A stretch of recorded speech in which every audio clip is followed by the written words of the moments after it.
Just underway at Bryant-Denny Stadium. Brad Nessler, Todd Blackledge, Hallie Rowe. The euphoria of beating a #1 team has already worn off for South Carolina as they lose to Kentucky at the final just moments ago. So Alabama trying to bounce back from their first regular season loss in almost 3 years. Marcel Darius slow to get up for Alabama. And we welcome you to Bryant-Denny Stadium, everybody. Brad Nessler, Todd Blackledge. Every place I went this week, people said, what game you doing? I said, Alabama. They said, oh, the bounce-back game. So that's when we find out if the #1 team that's now #8 can bounce back this week. I think we'll see what kind of character this team has. Nick Saban was very clear in saying, you know, our team got a little too satisfied with winning and lost track of just getting better with the little things week in and week out. I think we'll see a very focused Alabama team tonight, and I think we'll see an offense that really gives the ball a lot to Ingram and Richardson. Ole Miss has started in a hole because of a penalty on the kick return. Quick pass should have been caught. Boy, incomplete as Marquise Summers hit him right about where he had to have it, and that would have been a first down. Not only would have been a first down, he might still be running. This was a breakdown in the Alabama coverage, and if he catches that, there is a lot of green grass in front of him. You saw Mark Barron was behind the play, and he would have been the last line of defense. So off Summers' knee, and instead of a big play, it turns into a Tyler Campbell punt. Marquise Mays waits back at about the midfield stripe. High arching kick. Mays way back to the 34, but he's got room to run. Mays to the 45, got the corner, knocked out of bounds as he got into Ole Miss territory. Let's check in third member of our team on the field, Hallie Rowe. Hallie? Well, it's a remarkable recovery. Wide receiver for Alabama, Julio Jones, had surgery on Sunday to insert a plate and a screw into his broken finger on his left hand. Guys, he looks remarkable. Here he is in pregame. He was catching punts. Now, although we didn't see him on that punt return, he could be available on kickoff return. He will be available to play, and Coach Nick Saban said we might just save him so he doesn't have to do a lot of blocking with his hand to risk further injury. But the doctors have said the worst that could happen is maybe his stitches will pop out. That's a tough guy right there. He's out there to the top of your screen. Tight end Williams sets up in close on first down at the 46. And it's McElroy on the run. And Gregg's got about 9. Yeah, nice way for Alabama to start. Everybody in this stadium saying, you know what? They've got to give the ball back to Mark Ingram and Trent Richardson. They only ran it 17 times last week. And so what do? They fake it to him, and the quarterback keeps it first play. Brings up second down at a yard. McElroy backs out. Ingram behind it.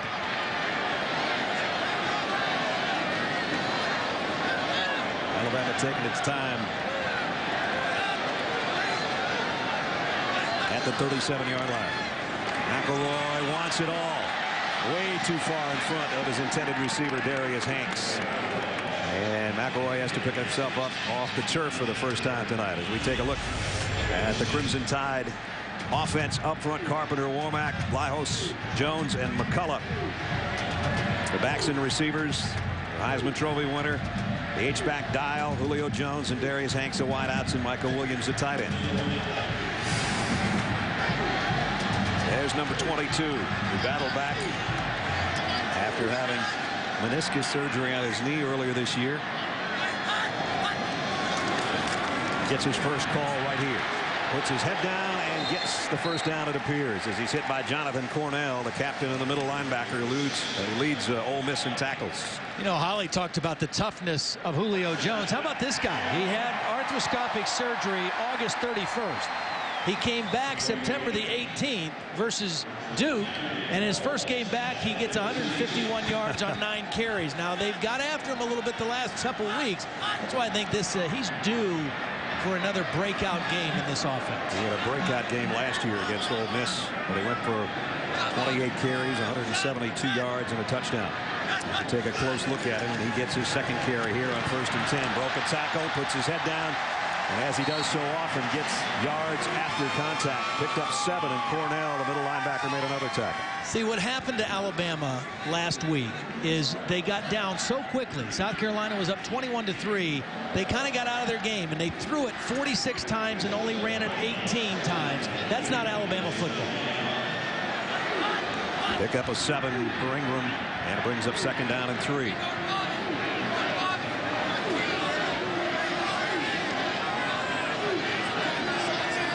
3 wideouts. And Ingram the single setback. He'll get it on the stretch play. Trying to get the corner. Got it. And more. Down to the 20. First down Tide. Pickup of 9 more. We'll take a look at the Rebels of Ole Miss defensively. Dorsey, Poe, Laurent, and Rivers. The linebackers Kite, Cornell, and Walker. Cornell with a couple of tackles already. And in the back end, Temple, Brown, Ingram, and McGee. Alabama first down just inside the Ole Miss 20.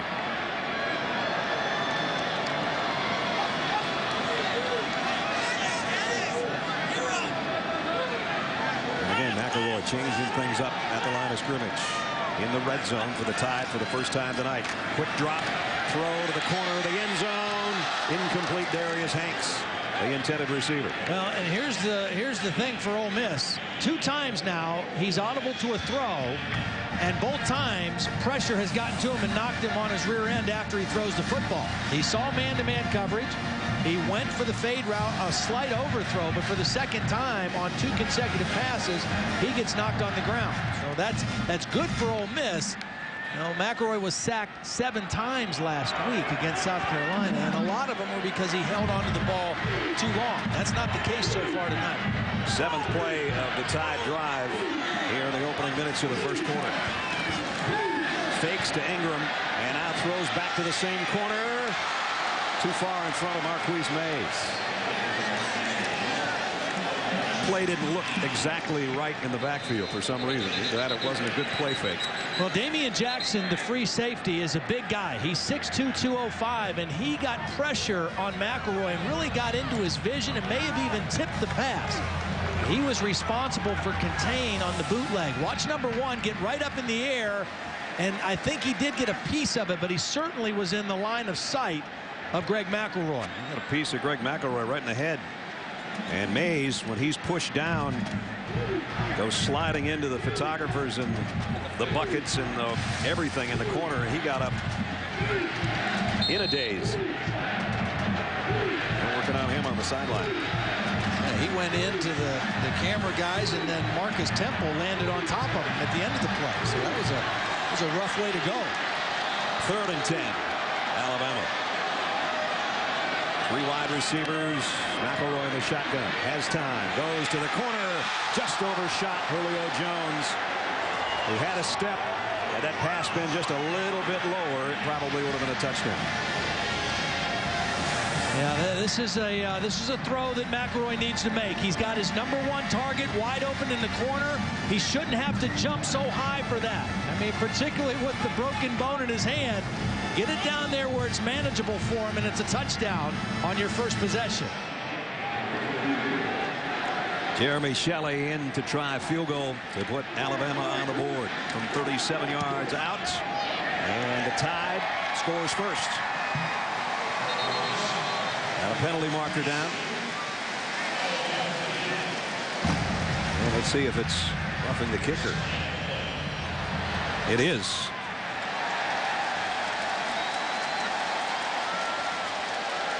Jeremy McGee. Personal foul, roughing the kicker, 6 of the defense. Half the distance to the goal, automatic first down. So you pull the points off and you keep the drive alive. Ole Miss, the least penalized team in the league, but this was a costly one. Your defense holds him to 3. He actually got knocked into him. Chris Underwood, number 87, pushes him right into the kicker, but it's the responsibility of the defender to avoid that. And that one hurts. 2 special teams penalties already in the opening 4.5 minutes. Marquise Mays has come back in after being shaken up. Number 4, you see him trot out to the right side with Hanks and Jones to the near side. Trent Richardson in the Alabama backfield for the first time tonight. It's 1st and goal for the Tide. Richardson dances in the hole and then got planted. Might have given him a yard forward progress-wise. Lamar Armour with the tackle.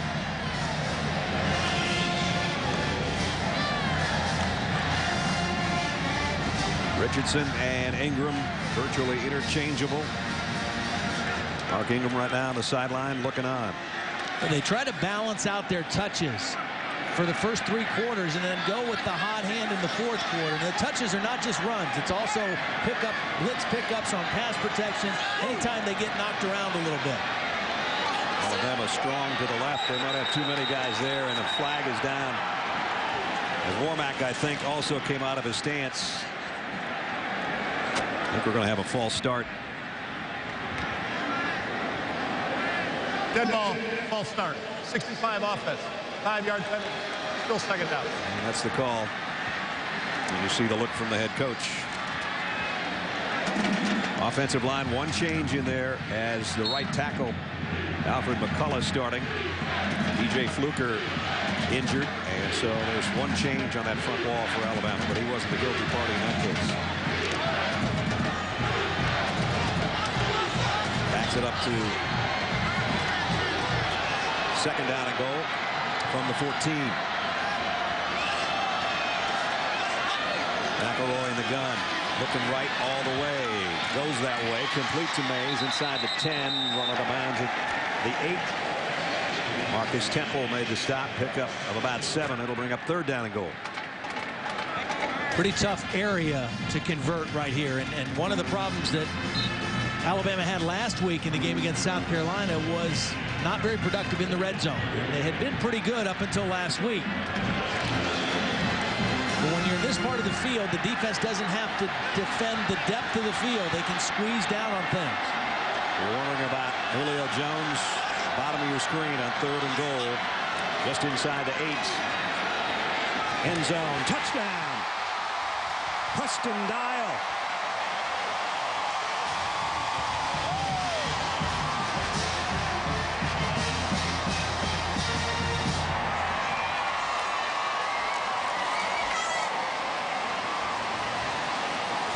McElroy's 10th touchdown pass of the year.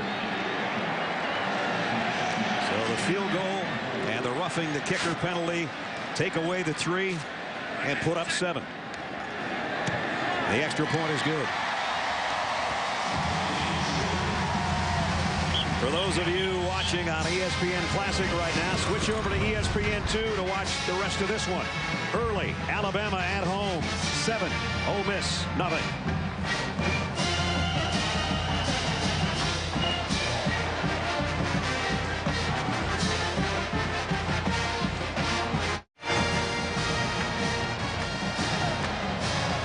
Greg McElroy dials up his tight end. Preston Dial, 7-0 Alabama. Really a well-drawn play. Preston Dial's going to run at this man and go to the back and watch the Ole Miss defenders get focused in on Marquise Mays. That's where they think he's going with the ball. 3 defenders attracted to Mays. Dial gets to the back of the end zone by himself, and Greg McElroy makes the nice read and the nice throw.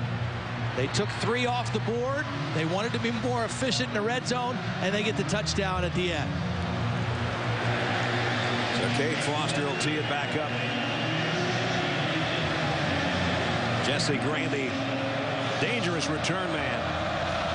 He's already been SEC Special Teams Player of the Week once earlier this season. Thinks twice about this one and takes a knee. So Ole Miss will start at the 20-yard line as we get an update from Wendy Nix. Wendy. Brad, thank you. Ohio State on the road at Wisconsin. The Buckeyes trailed by as much as 21 points, but they mount the comeback. Dan Herron punches it in from a yard out. The 2-point conversion is good. It caps a 19-play, 95-yard drive. 21-18, 7.5 to play in the 4th quarter. A couple of huge drives, one by Wisconsin that was 89 yards in 10 minutes, and that one by Ohio State. Making that a good game in the Big Ten. Here we're early in the SEC on ESPN. Alabama 7-0. Rebels from their own 20.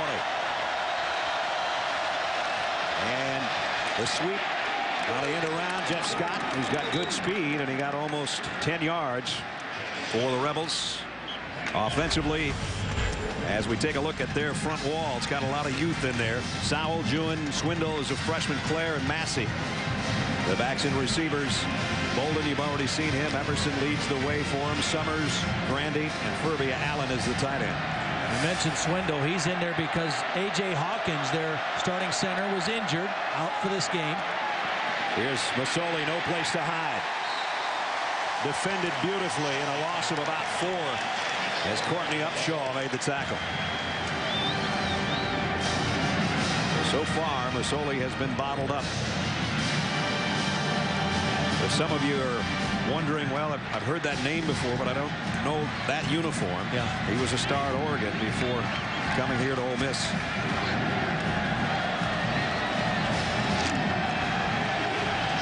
He's fit in very well, Houston Nutt says, with the teammates, the coaching staff, and what he's done both on and off the field, which was part of the problem at Oregon. And Ole Miss is going to take a timeout. They've got a 3rd down and a long 5 as they trail here by a touchdown with 7:48 remaining in the first quarter from Bryant-Denny Stadium.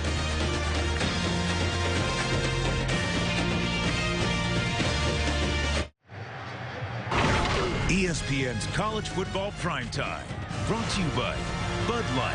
It's the sure sign of a good time. Here we go. And KFC. Get 4 free pieces of KFC with the purchase of any 10-piece meal or larger. 7-0 Alabama as the Ole Miss defense gets a rest. So we take a look at our Edward Jones FaceTime profile. Ole Miss freshman center Evan Swindle making his first career start. They list his hometown as in Georgia, but he actually played all the way through his junior season in Birmingham. First start, and he played against Josh Chapman in high school, so they're pretty familiar with each other, and they're nose to nose as they come up to the line. Tough spot for a kid that's a true freshman. That's one of the most important parts on the offensive line, that and the left tackle. Holly worries about those young guys on the offensive line. She does, like a little mother hen. 3rd and 5. Masoli going long, stretching out and incomplete. Markeith Summers was the intended receiver, and he got a hand on it, but Hightower got pressure on Masoli. Yeah, when Alabama uses a lot of different ways to pressure the quarterback, Hightower, a linebacker, lines up as a defensive end, and you got to do a better job blocking him because he's going to rush the passer a lot. And the right tackle, Bobby Massey, just kind of let him go free right to the quarterback. Ole Miss had a 2nd and 1, remember. Masoli lost yardage, and then they came up with the long yardage pass play, and then the result, Tyler Campbell's punt. Boy, they got close to that. Mays backpedals. Marquise takes at the 18. Looking for some blockers and gets some. To the 30 and tripped up, but he got all the way back to the 35-yard line. Nice return.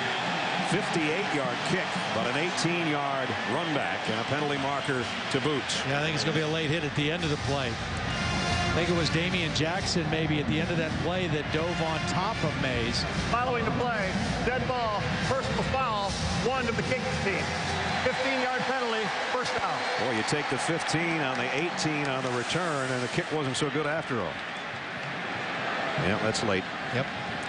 And for Alabama, not bad for your backup punt return. Remember, Julio Jones is your main guy. That's right. Our main guy is Chris Berman tomorrow. ESPN's 2-hour Sunday NFL pregame show. Get all the news, latest updates from stadiums around the league right up until kickoff. Sunday NFL Countdown presented by IBM on ESPN tomorrow at 11 o'clock Eastern Time.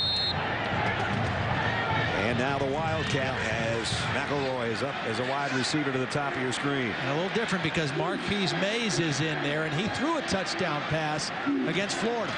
He's going to ride it to Ingram and then take it himself, but he's going to get beat up for it. And he got about a yard. Sawyer made the stop, and Johnny Brown has a few words with number 4. We've seen the Wildcat with Mark Ingram taking the direct snap and faking it to Richardson with those two in the game at the same time. A little wrinkle this year for Alabama is Marquise Mays in there. Former high school quarterback can also throw the football a little bit better than those two running backs. Just shaded on the Ole Miss side of the 50. 2nd down and 10. Alabama with a touchdown lead. 3 special team penalties on Ole Miss has helped the Alabama cause, and we've got another marker down at the line of scrimmage.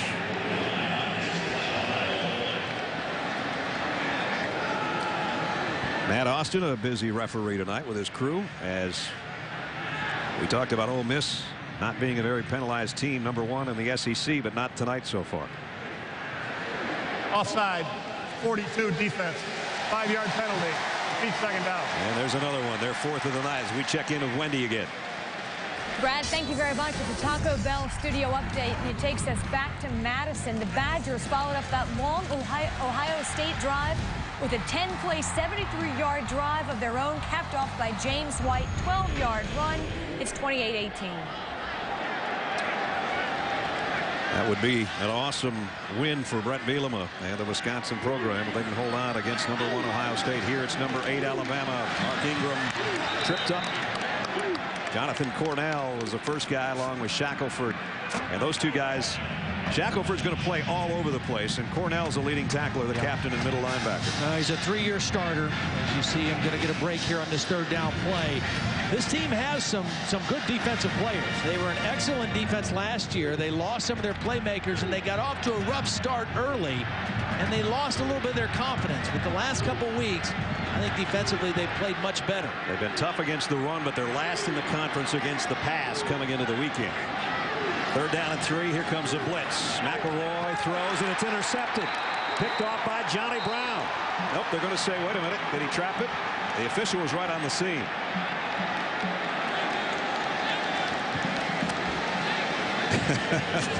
Johnny says, well, I'll give it right back to you. Well, one of the old rules of thumb for a quarterback is you throw the outs out. You don't throw outs back inside, because bad things like that happen. If you're throwing an out route, it better be out.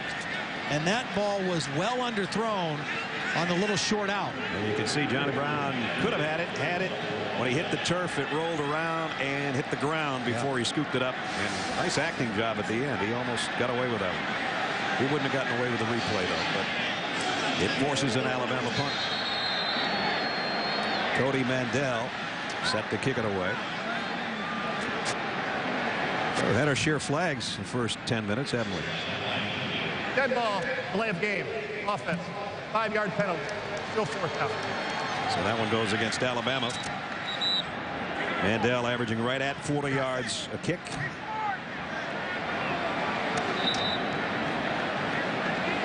Got 5 extra yards to not have to worry about the opposing end zone. Jesse Grandy again, the deep man. And he's at a 73-yarder this year already. Comes in averaging over 21 yards per punt return. So you want to keep it out of his hands if at all possible.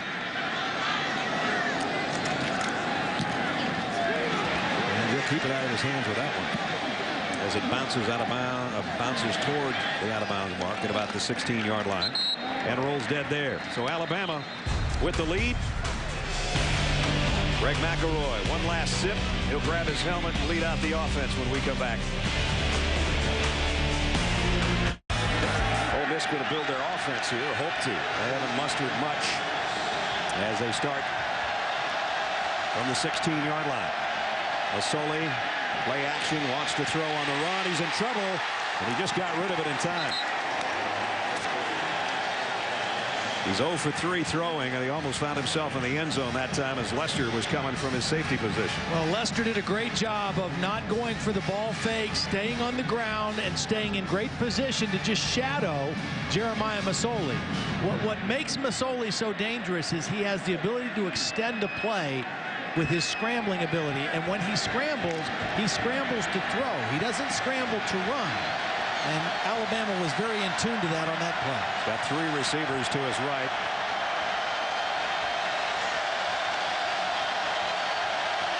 And Masoli with a pistol set. His first completion, but it's not going to gain anything. A couple of yards maybe to Melvin Harris.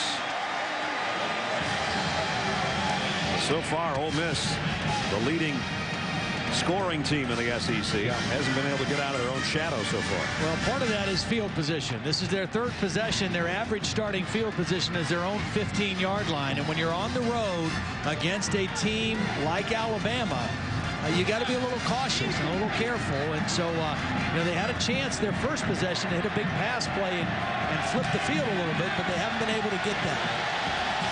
And they face 3rd down again, where they're 39% on the season coming in. And it's another big one, 3rd and 8. Masoli again has to scramble. And he's just going to get what he can and get out of bounds, and they'll have to kick it away again. So nothing working so far for the Rebels offense. And Kirby Smart's defense for Alabama has done a nice job. 3 straight 3-and-outs. Campbell again is going to be near his own goal line to punt. Marquise Mays back on the other end.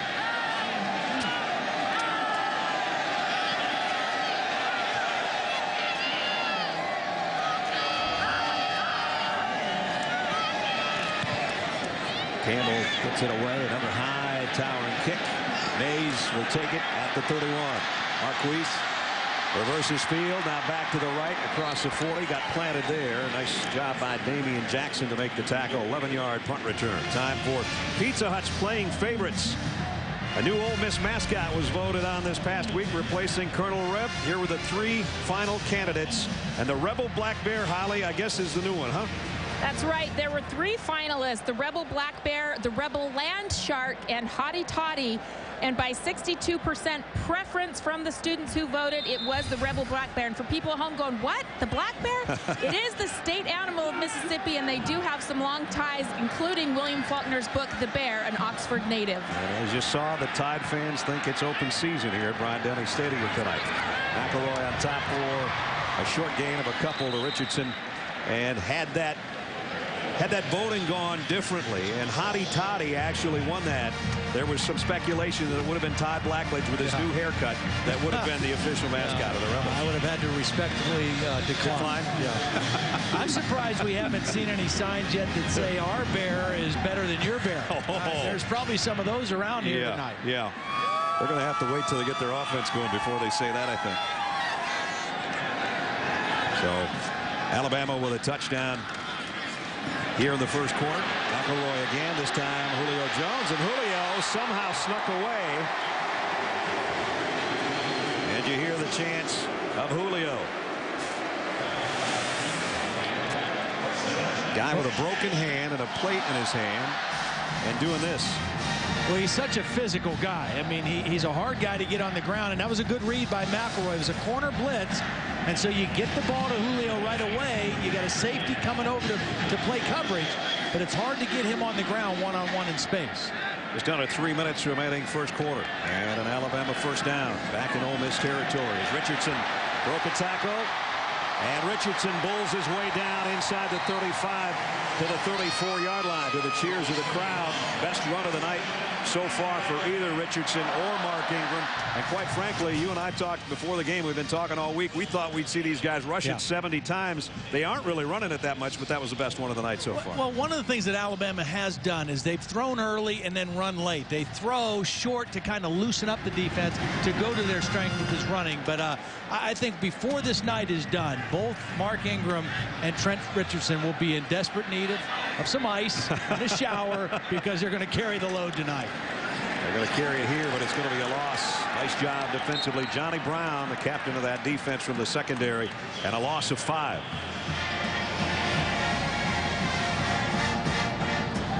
Brown had 10 tackles last year in the matchup with Alabama.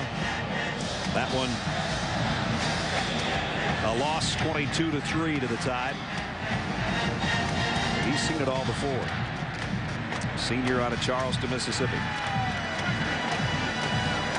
Richardson now will flank McElroy on a second down at 15.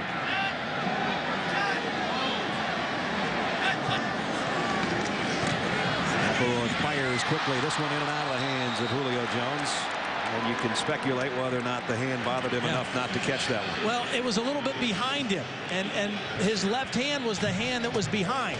You know, that slant route, if it's thrown in front of him, he can catch it first with his right hand. But watch, it's a little behind, and obviously there's some issue there with the hand. I mean, he's a tough guy. He's playing. He's catching the football, but it can't feel great when he does catch it. He's saying there's that plate and there's that screw, and none of that feels all that great when you're trying to play football in the SEC. Third down at 15. Just a little over a minute and a half remaining first quarter. McElroy short throw to Richardson, see what he can do with it. Made the first guy bounce off, Charles Sawyer, but then he's knocked out of bounds, a pickup of 8.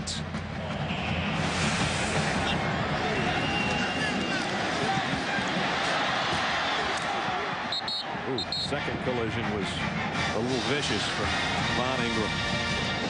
The Ole Miss defense has had a couple nice possessions here, even though they're working against the field position.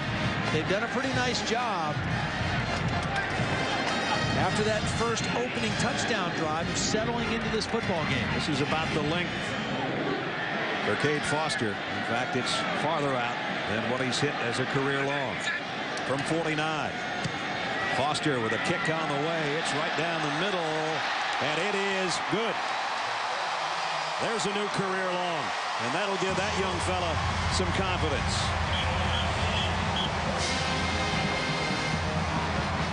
I thought this was going to be short when he first kicked it. It didn't look like it was going to have enough when it came off the toe. It was right down the middle. You be the crossbar. Right about there. He knew just what he needed. Yeah. Nothing to it. And from another look, it couldn't have been any closer. He'll take it. 10-0 Alabama. Only a 26-yard drive, and you really have to credit Ole Miss for hanging in there defensively and forcing just the field goal attempts with 58 seconds remaining in the quarter.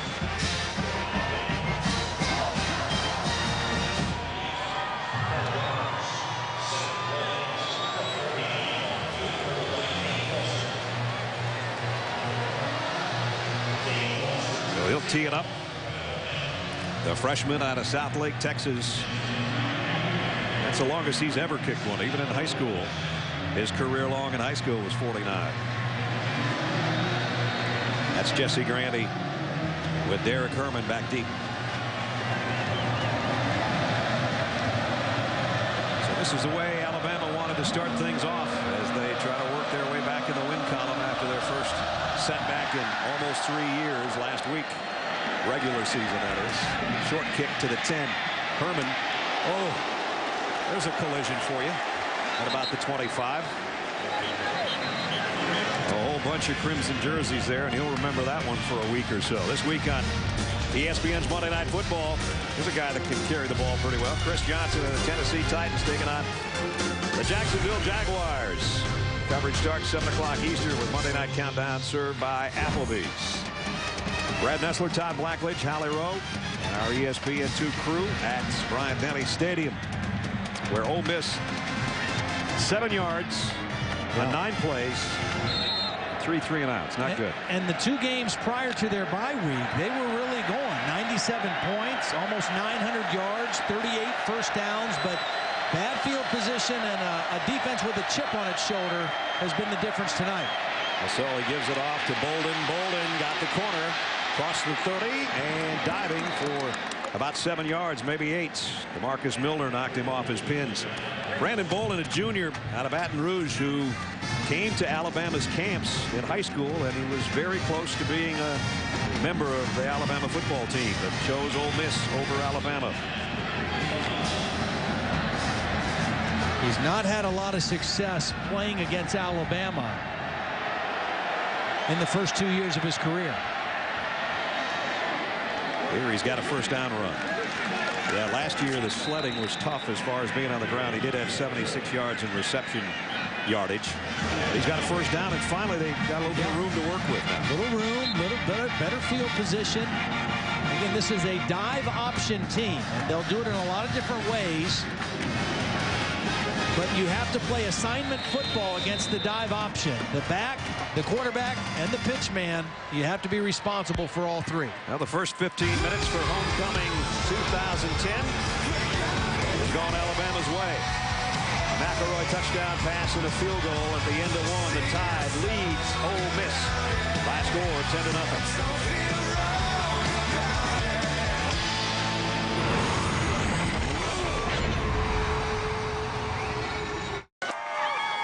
Well, Alabama knows that they won't be atop the heap. They might have been a week ago, but the projection is that Boise State will be there. You'll find out tomorrow on ESPN. We start the second quarter here. Brad Nessler, Todd Blackledge, Hallie Rowe, and about 102,000 of our closest friends at Bryant-Denny Stadium. Ole Miss with a first down from their own 40-yard line. Flags fly. Another penalty. Logan Clare, the right guard, moved early. You mentioned this is the least penalized team in the league coming into tonight. Ball start. 71 offense. 5-yard penalty. They had 21 penalties all year through 5 games. They've got 5 tonight in 5 minutes, 15 minutes. And one of them very costly, the roughing the kicker in the first possession. Alabama elected to take 3 points off the board and go for the touchdown and got on the board first with 7. So 1st and 15 now at the 35. Masoli rolling right. He'll run out of real estate. Has to just walk out of bounds, and he lost 5 more. Well, what little field position they built themselves, they've buried themselves now with a penalty of 5 and a loss of 5. Houston's looking at that other sheet saying, are your plays better on that sheet than mine? Let me see that one. Maybe you got a better one than I called then. Known to be unpredictable, but with a field position he can't be so far tonight. Well, they got that first down, and they had good field position, as you mentioned, but the last 2 plays, the penalty in that last play really knocked them back. So 2nd and 19, play action, and Masoli had a guy that split the seam a little bit, Melvin Harris, but the pass was nowhere near him. You know, you wonder. A lot of discussion about all these opponents that are playing Alabama that have the off week and whether it's a good thing or not. It's good if you've got some guys banged up and you need to rest and recover, but it can be a bad thing if you're on a roll offensively and you got some rhythm. This Ole Miss offense doesn't look very rhythmic right now. They had a combination of both. They had some guys with concussions and shoulder problems, knee problems, but they also have been playing very well offensively the last 2 games, Fresno State and Kentucky. Masoli trying to do it himself here. He did for a time, and then Lester and Milner closed the door on it. That's the kind of play Kirby Smart, the defensive coordinator, when we talked to him yesterday, he says, I've been going against Houston Nutt for a long time, and he'll call plays on 3rd down, and I'll just say, what are you doing? Dive option on 3rd and long. But he's unorthodox, and you got to prepare for a lot of different things. Kirby says he drives me nuts because he'll do something like that on 3rd down and long. It's still 4th down and long, and Campbell to punt. Wow, what a kick. Mays from the 14. Marquise straight up the middle. He got planted as he got to the 34, but still a nice 21-yard return. When we return, Alabama with a 10-point lead. 13-28 till halftime here at homecoming in Tuscaloosa.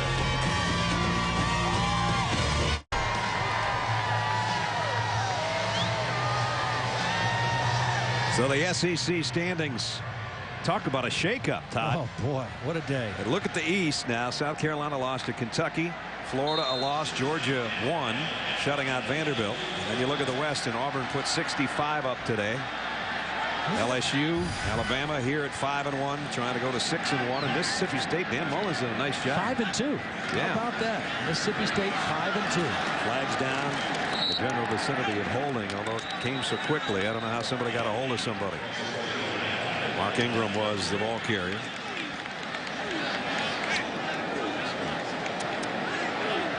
Shot block. Offense 65. 15-yard penalty. That's why it came so fast. Chop block. Let's check in with Holly.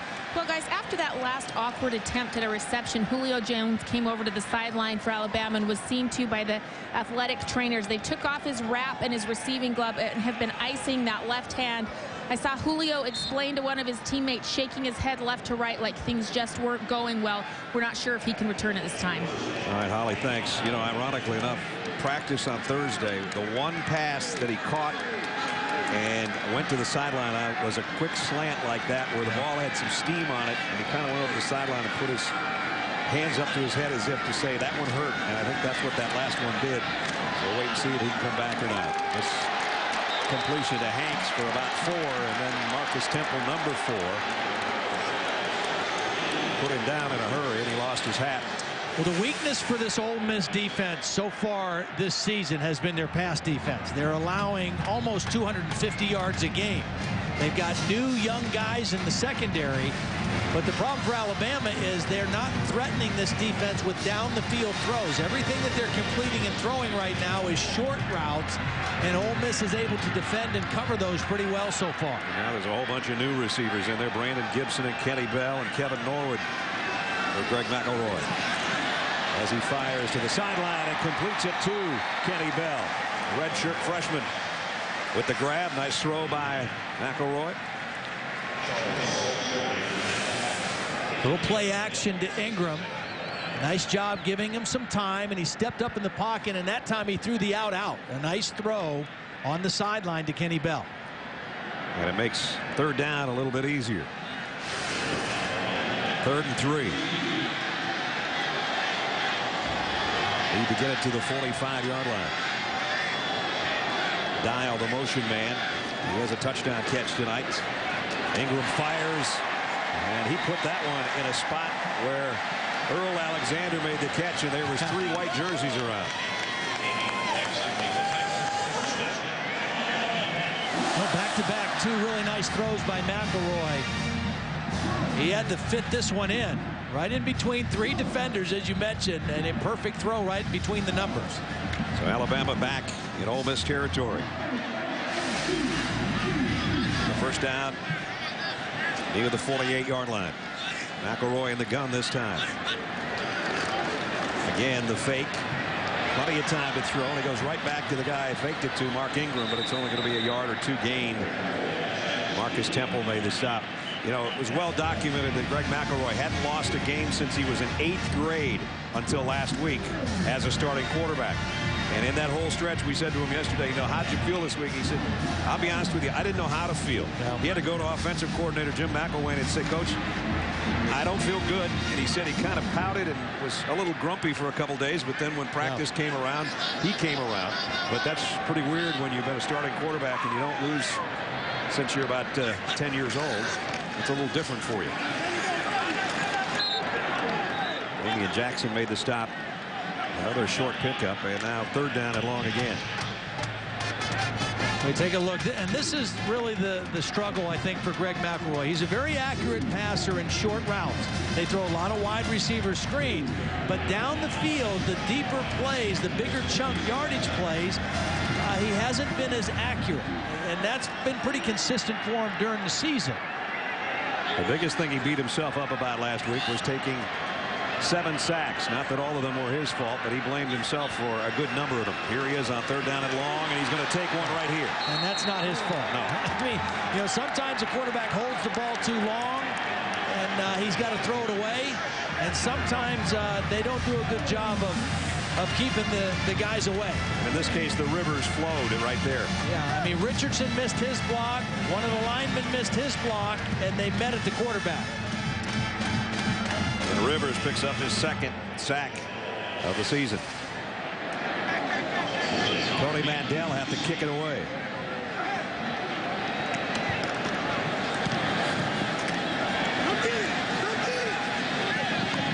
This one's going to bounce inside the 10. Going to end up being a great kick down to the 5-yard line. So much for any better field position for Ole Miss. That's been their problem throughout the first half so far tonight. It's not getting any better for Masoli and company.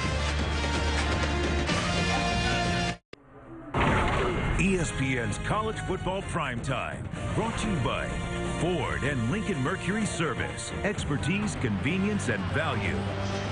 Those girls sitting at the Todd Blackledge table. Homecoming a year ago. Where's that, Ramajama? Yeah. Right across the street. My man, Gary Lewis. Great place. I'd like to go over there at halftime. I don't think we have time. Ole Miss at its own 5-yard line. Bolden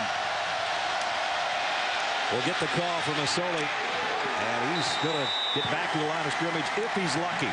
Courtney Upshaw made the first play, and Dre Kirkpatrick cleaned up. Well, you're seeing a very focused Alabama defense so far. The field position has not been good for Ole Miss, but you're not seeing missed tackles. You're not seeing missed assignments. You're seeing a defense that is very locked in. And again, that's what Nick Saban said. Well, in all coaches would say, when you lose a game, nobody likes to lose, but sometimes when you lose, it catches guys' attention, particularly young players, and they start paying attention to details a little bit more.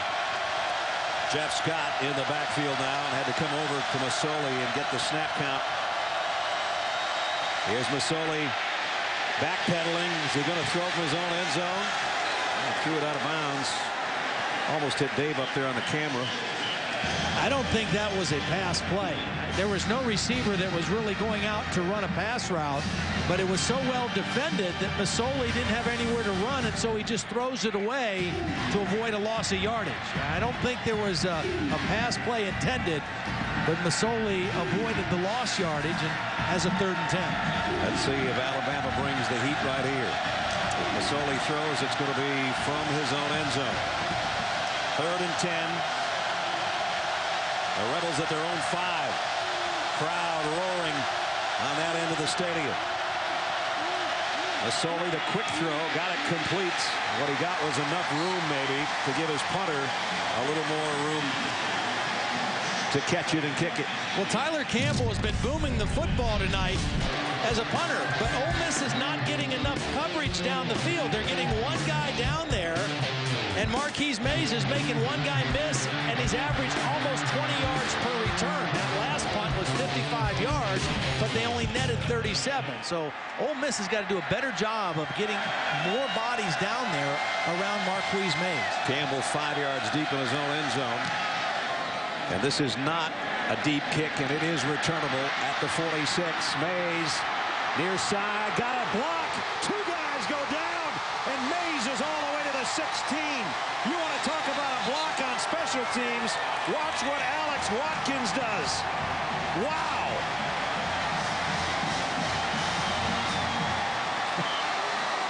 I don't blame him for being fired up. That's a 2-for-1 special he got.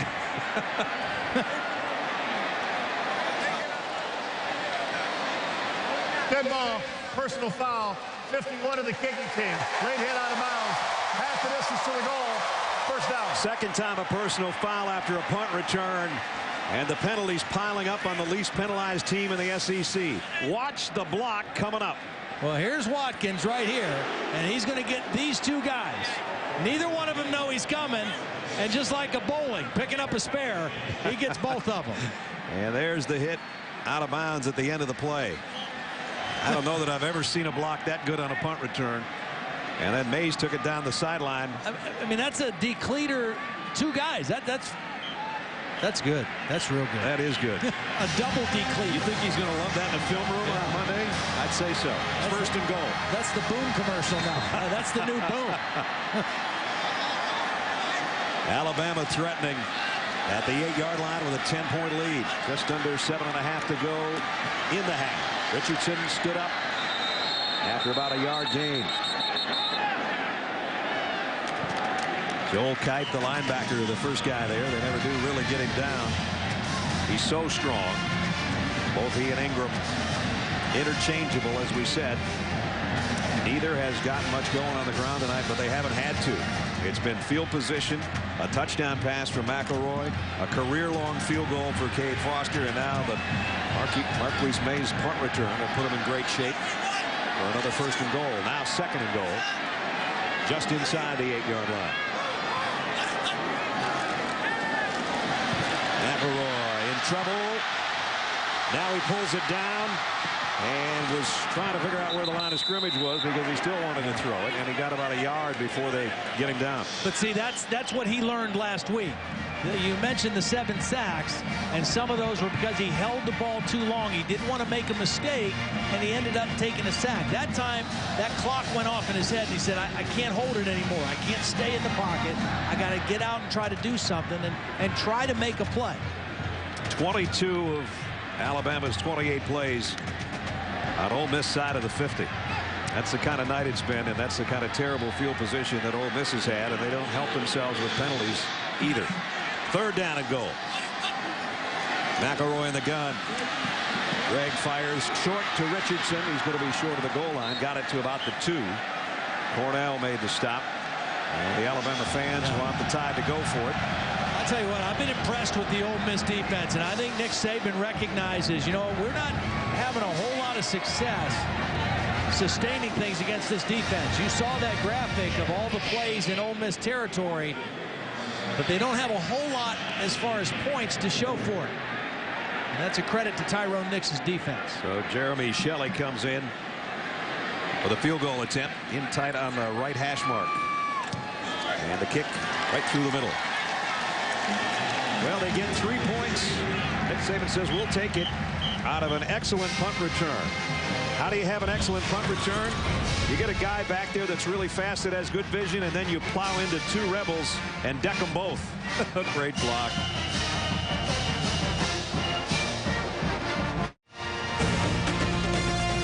The SEC on ESPN from Bryant-Denny Stadium, Tuscaloosa, Alabama, where it's been a wild day in the SEC. If you missed it, Florida lost again to Mississippi State. That's 3 straight now. I don't know if that's ever happened to Urban Meyer.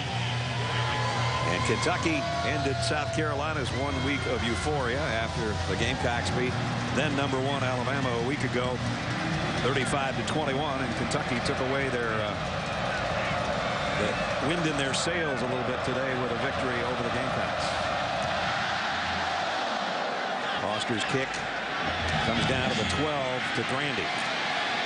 And Grandy straight up the middle and got it out to about the 34-yard line. Right now, time for another edition of Todd's Taste of the Town, brought to you by Expedia. Where was it, Todd, this week? Nick's Filet House, also known as Nick's in the Sticks, has been a Tuscaloosa institution since it first opened in 1939. Now, it's been in this location since 1956, and current owner Lloyd Hegenbarth has maintained a lot of the simple charm, like the handwritten system of taking your orders. Now, if you're a visitor trying to find this place, don't look for a sign. Just look for a crowded parking lot. The sign had a little problem there. They had a little wind about 12 years ago, and just never replaced put it back. Okay. There's Jeff Scott trying to get to the corner, and Alabama is too strong. Got him pushed out of bounds. Well, let's check out. I'm assuming you ate steak, but let's check it out.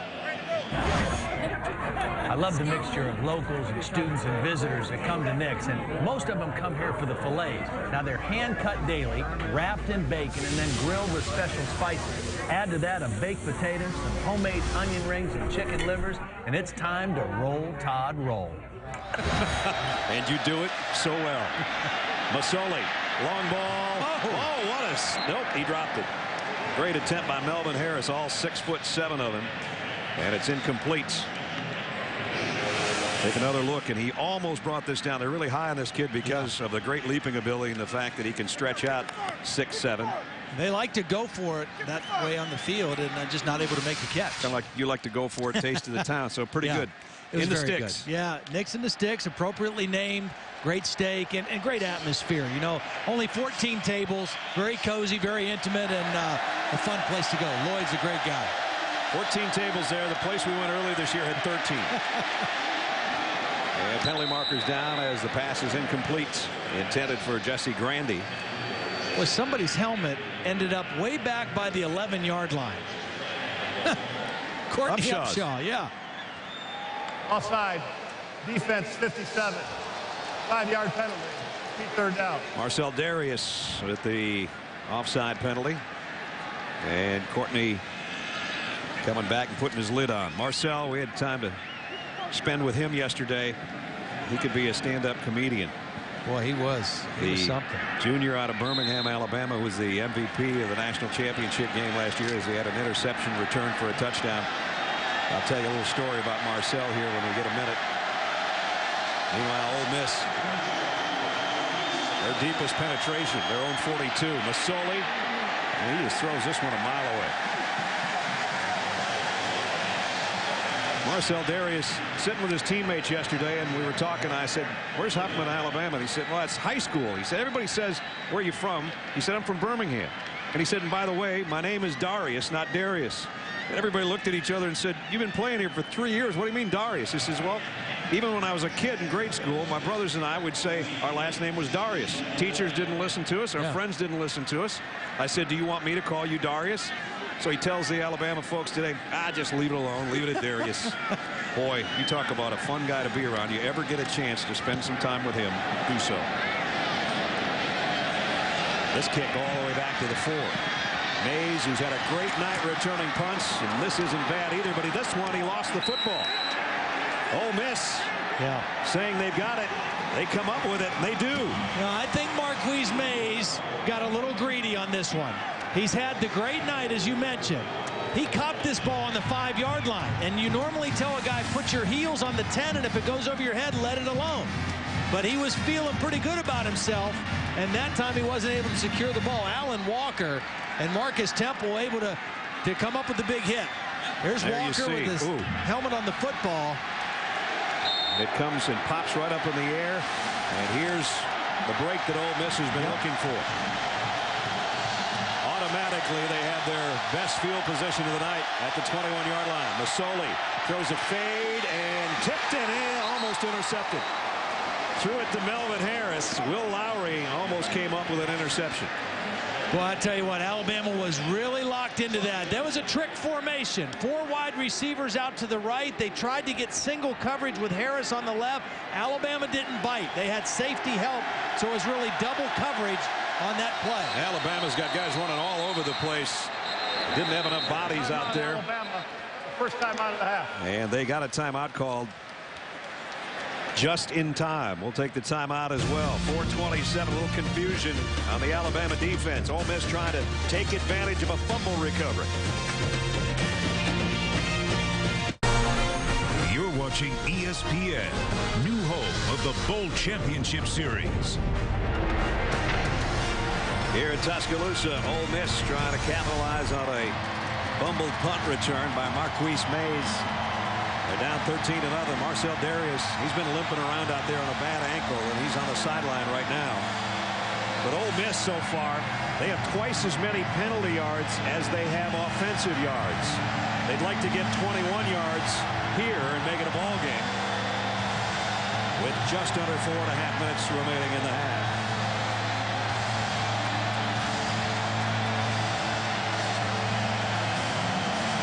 Masoli looking to the sideline. He's going to be all alone in the Rebel backfield. Crowd really getting into it for the Ole Miss defense. Bolden now comes back behind it. He rides Bolden and keeps it, and he's not going to get away from the Ole Miss, or the Alabama defense, I should say. Will Lowry, number 29, is the first guy that came up to make a play on it. Alabama was very concerned about Jeremiah Masoli's elusiveness. They said, we got to get him on the ground. Well, they've done that tonight. They have contained him. They've got him on the ground. They've not given him room to create plays. And that's why Ole Miss has 0 on the scoreboard. Again, this offense has been really rolling prior to tonight. Marcel Darius back in there on the defensive front for Alabama. We'll try to put some heat on Masoli on 3rd down and 8. Here comes the extra man. Blitz coming. Masoli is flushed. Throws on the run and got his man short of the first down by about a foot. Jesse Grandy. See, the problem for Alabama on that play, the blitz came from the left, and Masoli rolled to his right, and Darius couldn't quite get there because he's not 100%. He's hobbling on that left ankle, and he wasn't able to close on the quarterback. 4th and a yard. Bolden straight ahead. He's got the first down. So Ole Miss has got their first and goal of the night. Marcel Darius is a very disruptive football player when he's healthy. He hurt his ankle in the Arkansas game. It's not been 100% since then. He's a tough guy. He's played through it, but he is noticeably favoring it tonight.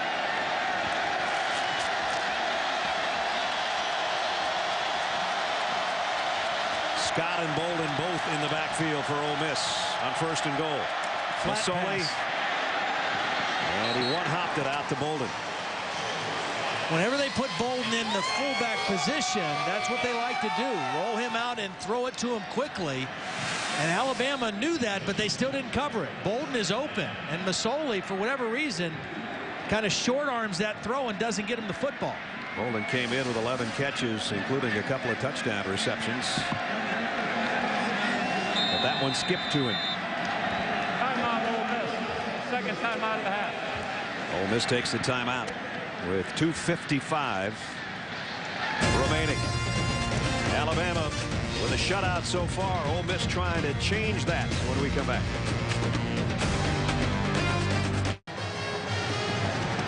Ole Miss trailing 13-0, trying to take advantage of the fumble by Marquise Mays on the punt return for Alabama. They're just banging their head against the wall of the Crimson Tide defense. Jeremiah Masoli is 3 out of 12 in the first half. They haven't been able to get anything going offensively. They need a touchdown to get in the game. 2nd and goal at the 9. Masoli just direct snap, takes it straight ahead, and is met head on by Will Lowry at about the 6-yard line. Masoli, in effect, is his own wildcat formation. Yeah. Really. Yeah, and obviously he can throw it. He's a threat to run, and that's why Alabama is so locked into him. And no matter what defensive personnel they have on the field, they're aware of his ability to create plays, and they have really done a great job of containing him so far in the first half. 3rd down and goal.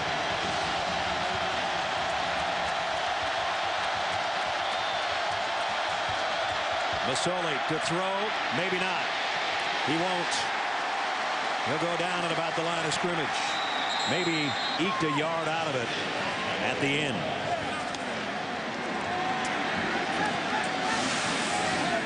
Well, we talked about Marcel Darius.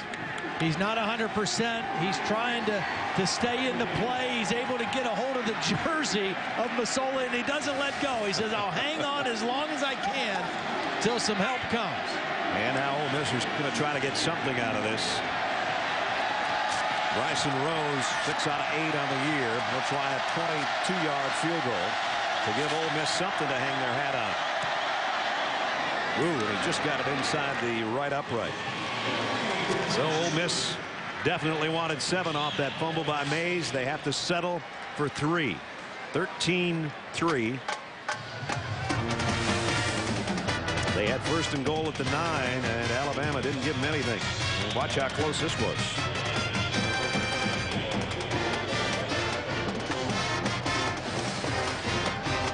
Houston Nutt has had some great success against highly ranked teams, both at Arkansas and at Ole Miss. When you look back, beat number 2 Auburn back in 06. In 07, a win over LSU in 3 overtimes. That was a thrilling game to watch. Florida fell. That's when Tim Tebow said, we're not going to lose anymore if I have anything to say about it. And over Ole Miss a year ago, around Thanksgiving time, 25-23. So he's been there, done that. Yeah. 2-time SEC Coach of the Year. And this is the first ranked team that they've played this season. You know, this is really where the meat of their schedule begins with this game here in Tuscaloosa. But Houston Nutt loves the big game. He loves the big stage, and his team is usually the underdog in those situations. They're down 10, but they've got something to show for it now with 1:28 remaining. Trent Richardson waiting on the kick on the other end with Darius Hanks. Andrew Ritter on the kickoff. Richardson will shag it down at about the 1-yard line. Holding it high and tight as he got to the 20. And then a head-on collision at about the 22-yard line. Wendy Nix has got an update for us. Wendy? Brad, thank you. Coming up on the Outback Steakhouse halftime report. For the 2nd straight week, the #1 team in the country comes up short. There's a shakeup in the SEC, including a shootout for the ages in Auburn, plus a long, long day for the Nebraska Cornhuskers. I'm joined by Todd McShay and Robert Smith at the half. All right, Wendy, we'll see you then. So there's going to be some beer consumed, some cheese curds eaten, and damage done on State Street in Madison tonight, huh? They'll have a big time. I'm sure they're jumping around, and they won't quit jumping around until about Monday in Wisconsin. Hand off. Mark Ingram hasn't been able to get much going. Has a nice run here, though, and picked up about 8. Von Ingram made the tackle. Alabama has the lead. That's the 30th offensive play for Alabama, but they've only had 2 plays that have gained over 10 yards. Richardson had one 12-yard run. Bell had an 18-yard reception. Everything else, the Ole Miss defense has kind of clamped down on it. Under a minute and a half. Ingram again. 1st down run for Mark, and almost got horse-collared out of bounds. And a face mask, maybe. He's holding his face mask. And that might be the case. And this would give Alabama field position down into Ole Miss territory. Yeah, watch the head jerk right here. He didn't keep his hand on the face mask, but just long enough for that official to see Ingram's head jerk to the left. Face mask, 35 defense. 15-yard penalty from the end of the run, automatic first down. Boy, and you thought there for a while maybe Alabama would play conservatively, not worry about it. Now they're in Ole Miss's end again, and they got 47 seconds and 2 timeouts left. Absolutely. That penalty, another costly penalty against Ole Miss, and now you get a little more aggressive. Take care of the football. But this is a big stretch for Alabama because they'll get the ball first to start the second half as well. McElroy down the middle, a strike complete to Mays. Maybe making up for that dropped fumble. Pick up of 15. And Alabama hurries with 40 seconds as they move the sticks. Boy, a touchdown here for Alabama would be totally demoralizing. I think Ole Miss had to call a timeout. Timeout, Ole Miss. Our third and final timeout of the half. Alabama with a chance to put up more points. They're in field goal range already, but they're thinking more, leading 13-3. The commitment to shaping minds. The ripple of positive influence. The inspiration of modern innovation. From students across a campus to graduates around the globe who are changing the world. The University of Alabama, touching lives. 37 seconds left till halftime. Ole Miss out of timeouts now. Todd, I started to say before the break it'd be totally demoralizing, I would think, for the Ole Miss defense or the Ole Miss team to have just gotten a field goal and say, well, you know, only 10 down.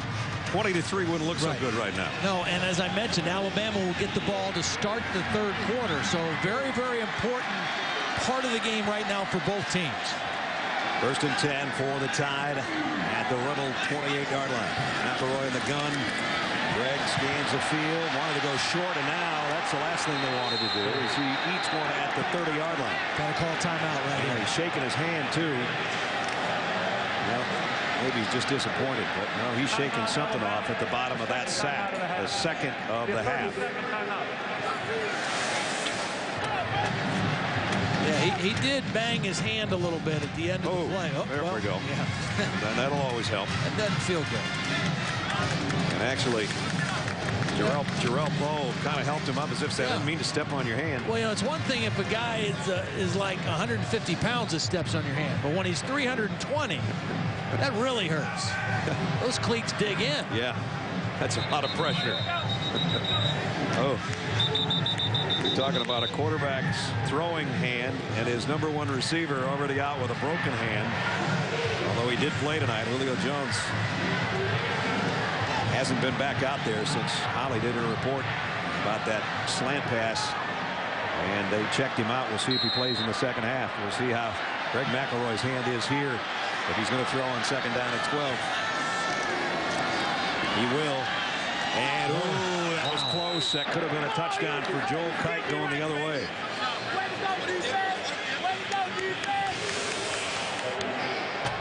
Pressure, you know, got in the lane. McElroy maybe didn't see Kite because of the pressure flashing in front of him, and that would have been 75 yards the other way. So now it's 3rd down at 12. Again, already tonight, Cade Foster has hit his career-long field goal of 49. You see McElroy still looking at that right hand. He might want to ice that a little bit at halftime too. 3rd and 12. McElroy's going to throw short to Ingram and let him do something with it, and he doesn't do much. Now they'll let the clock go down before they call timeout so that the field goal will be the last play of the half. They'll let the clock go down. Nick Saban awaits and now calls the 30-second timeout. 30 seconds, so we'll be right back. 3rd and final timeout of the half. A 30-second timeout.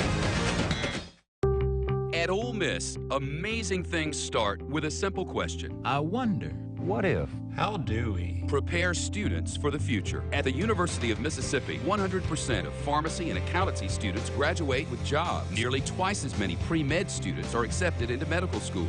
Ole Miss gave me a future. They're teaching me how to heal people. Our students are doing amazing things. The University of Mississippi. Experience amazing. Cade Foster will trot out for the field goal attempt. I mentioned earlier he hit his career long of 49 by a matter of inches. This one a lot closer. From the right hash to try to give Alabama a 16-3 lead at halftime. So be a 44-yard attempt, 5 yards shorter than his last one. And the kick on the way, and he's got another one of 40-plus. To end the half, Cade Foster, 2 big kicks, 49 and then 44. And Alabama, the number 8 team in the country, tacks 3 more onto its lead. 16-3, the Tide at home, where they've won 17 straight. Let's go down to Holly. Coach, what does your offense have to do to find a little bit more of a rhythm here in the first half? Well, you know, we don't have any rhythm. We need to throw the ball more effectively. But we also need to you know, I think put together some run-pass stuff. When they got them all up there, we got to throw it. And, you know, when they're playing zone, we ought to try to run it. But right now they're giving us too many bad plays. We're getting behind in the down and distance.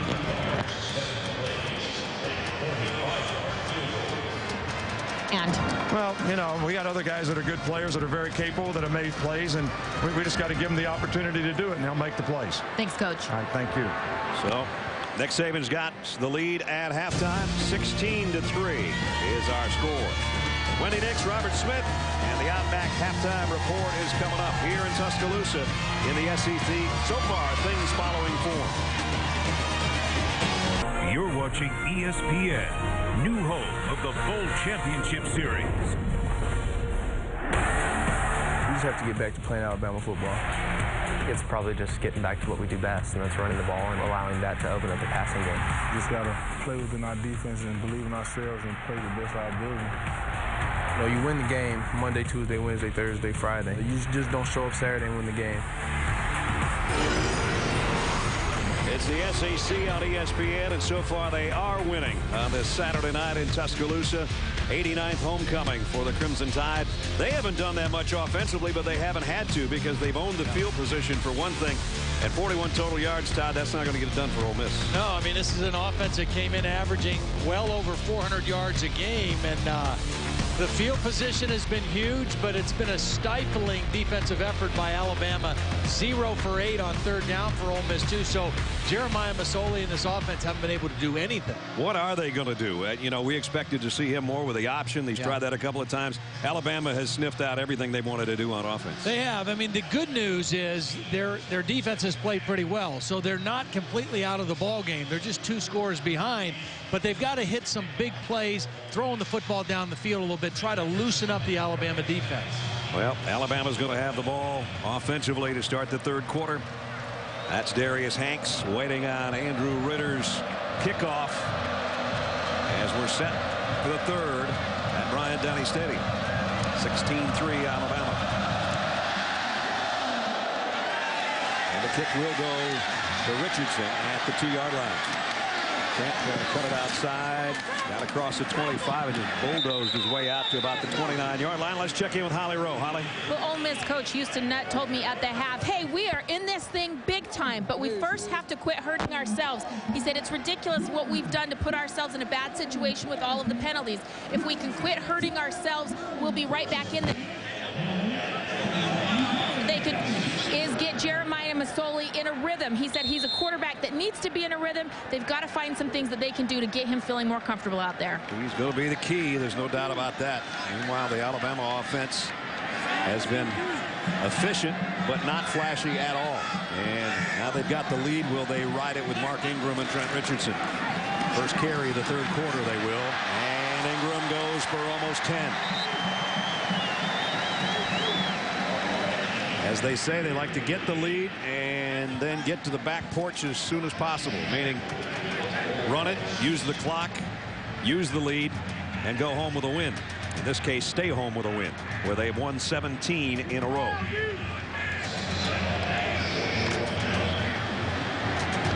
So Mark Ingram got 9, 2nd and 1.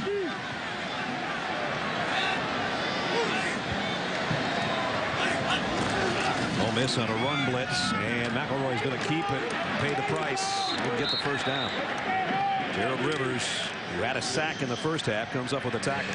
Well, they started the game with that play, and it fooled the Ole Miss defense on the initial play of the game. This time it didn't.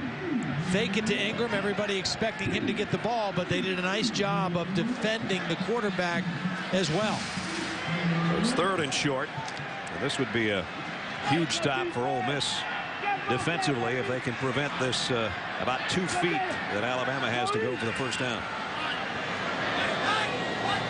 And McElroy almost got a free one for him. Ingram, and he goes down, bumped and slipped and lost a yard. Damian Jackson helped him lose the yard. But that one looked like Mark normally would keep his balance and cut that outside and make about 5 yards out of it, and he couldn't keep his footing. Well, credit the Ole Miss defense again for getting the stop. Very important first possession. Alabama had the momentum at the end of the half with the field goal, and their first possession, they're out punting. Tony Mandel will kick it to Jesse Grandy, and he's been unable to get his hands on one and do anything with it so far tonight, but he's capable. High kick. Grandy's got a call fair catch on this one too. Nice punt. Way back inside the 15-yard line at about the 13-yard line. Let's take a look at our Amway positive performance so far tonight. Well, the performance has been by the Alabama defense controlling and containing Jeremiah Masoli. Houston Nutt told Holly, we got to find some things to get him in a rhythm. Well, running and passing wasn't it in the first half. He only accounted for 11 total yards as a dual threat quarterback, and that's not what he's used to, and that's not what the Ole Miss offense has been used to, particularly over the last couple weeks. So a great job by the Alabama defense targeting Jeremiah Masoli in the first half. Masoli's more like a 400-yard-a-game guy normally. Here's Bolden as they try to establish something on the ground. Maybe a 3-yard pickup. Dante Hightower made the stop. Bolden, a junior, who came in as the number 3 rusher in the SEC. So far, he hasn't done much either tonight.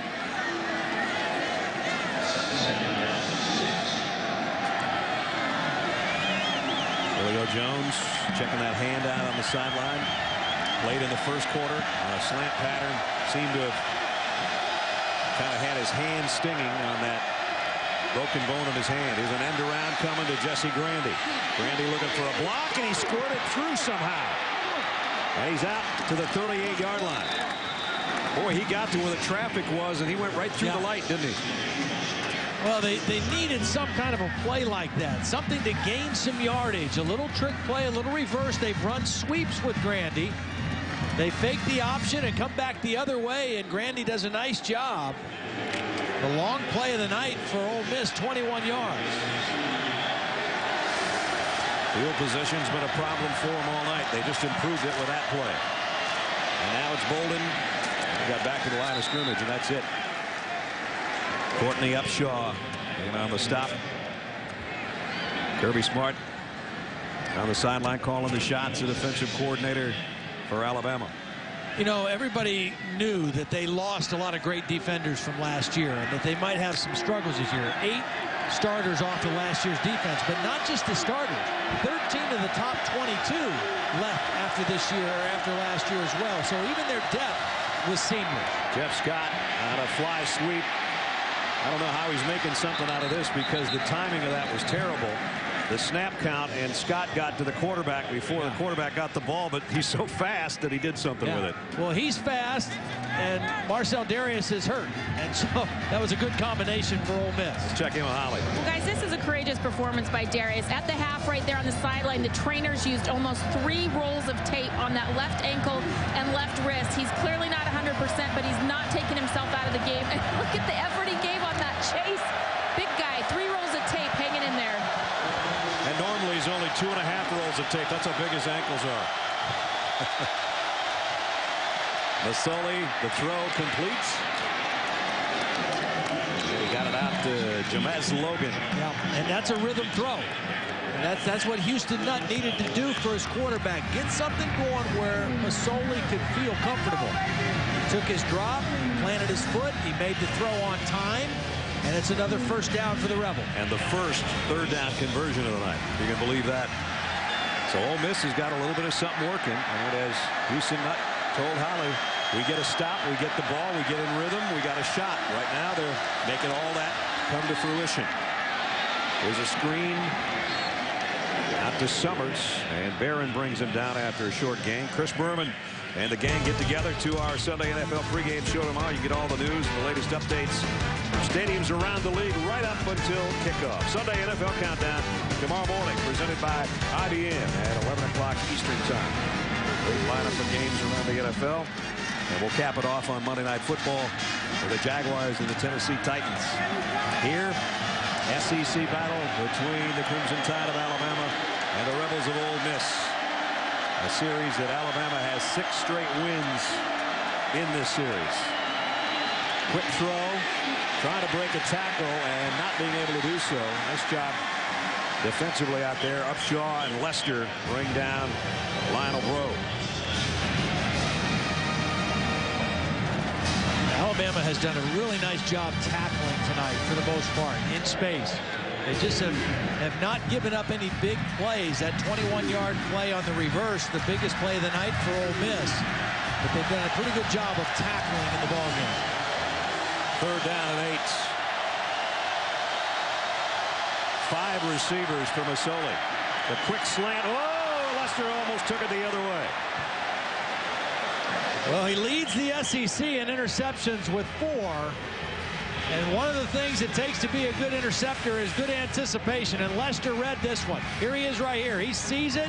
He reads the quarterback's eyes. He steps in front of the intended receiver, Bro, and almost had his 5th pick of the season. So 4th down, and Ole Miss is going to go for it. This might be a quick kick as well. And Alabama's a man short. First time out of the half. They were a guy short, I think, on their defense. Coach Saban will huddle them, and we'll be back with a 4th down coming up.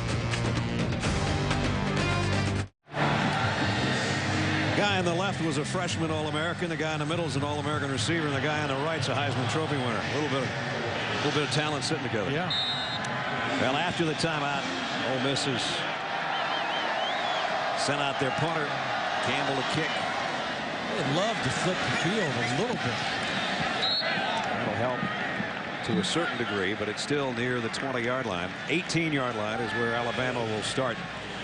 We took a look at earlier the projected BCS standings brought to you by Allstate. And here, according to Brad Edwards, is what it looked like coming into the day. Todd, you want to make some adjustments? That one's gone. That one's gone. That one there's gone. And Texas beat Nebraska and Wisconsin over Ohio State. So tomorrow night, the BCS Countdown Show at 8:15 on ESPN. They'll straighten it all out for you, but Brad doesn't miss on these things, so you can expect Boise State to be #1.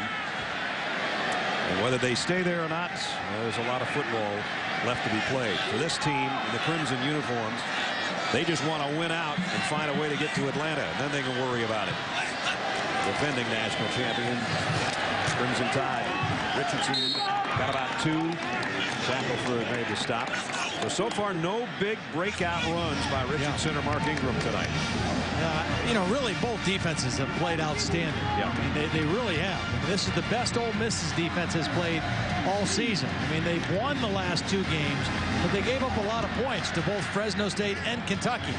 But tonight, they have really locked down Alabama. So far tonight, Ingram's long run is 11. Richardson's is 12. McElroy, look out from behind. Down he goes. We might have a holding call on top of the sack. Jarrell Poe, the captain, the big fella who stepped on Greg McElroy's hand accidentally in the second quarter. That time purposely brings him down. And they're going to decline the penalty. Holding. Offense 73. The penalties declined. Third down. You saw Tyrone Nix, the defensive coordinator, waving his hand. So the big fella, all 320 of him, comes in with some heat from the backside. Yeah, Vlahos, the center, is going to try to go out and get him. And you can see he had a hold of him with both hands. He had the front of the jersey and the back of the jersey. Still didn't help. No. So third down at 13. Alabama bunches its receivers, and now they spread them back out. With Dial, knees. And here's a screen to Richardson. Broke a tackle. Richardson's got a lot of room and a lot of speed. Richardson, can he take it to the house? Yes, he can. Touchdown.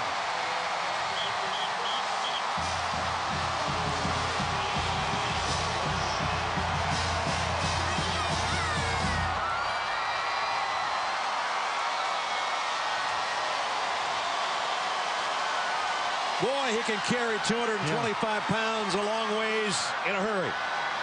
Well, we just talked about how great the Ole Miss defense had played, and they did not play that play at all. I really think that Alabama was going with a safe call, 3rd and 13, will run a screen and punt the football, and they end up getting a touchdown. The blocking was great.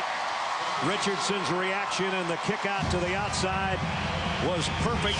And 85 yards later, Alabama strikes like lightning in Tuscaloosa.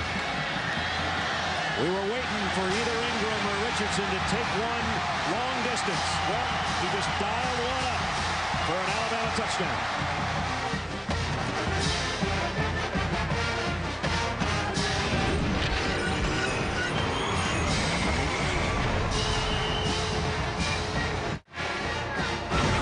ESPN's College Football Primetime, brought to you by Faster. This Thanksgiving, if you're on his list, then you're already dead. Dwayne Johnson in Faster, in theaters November 24th.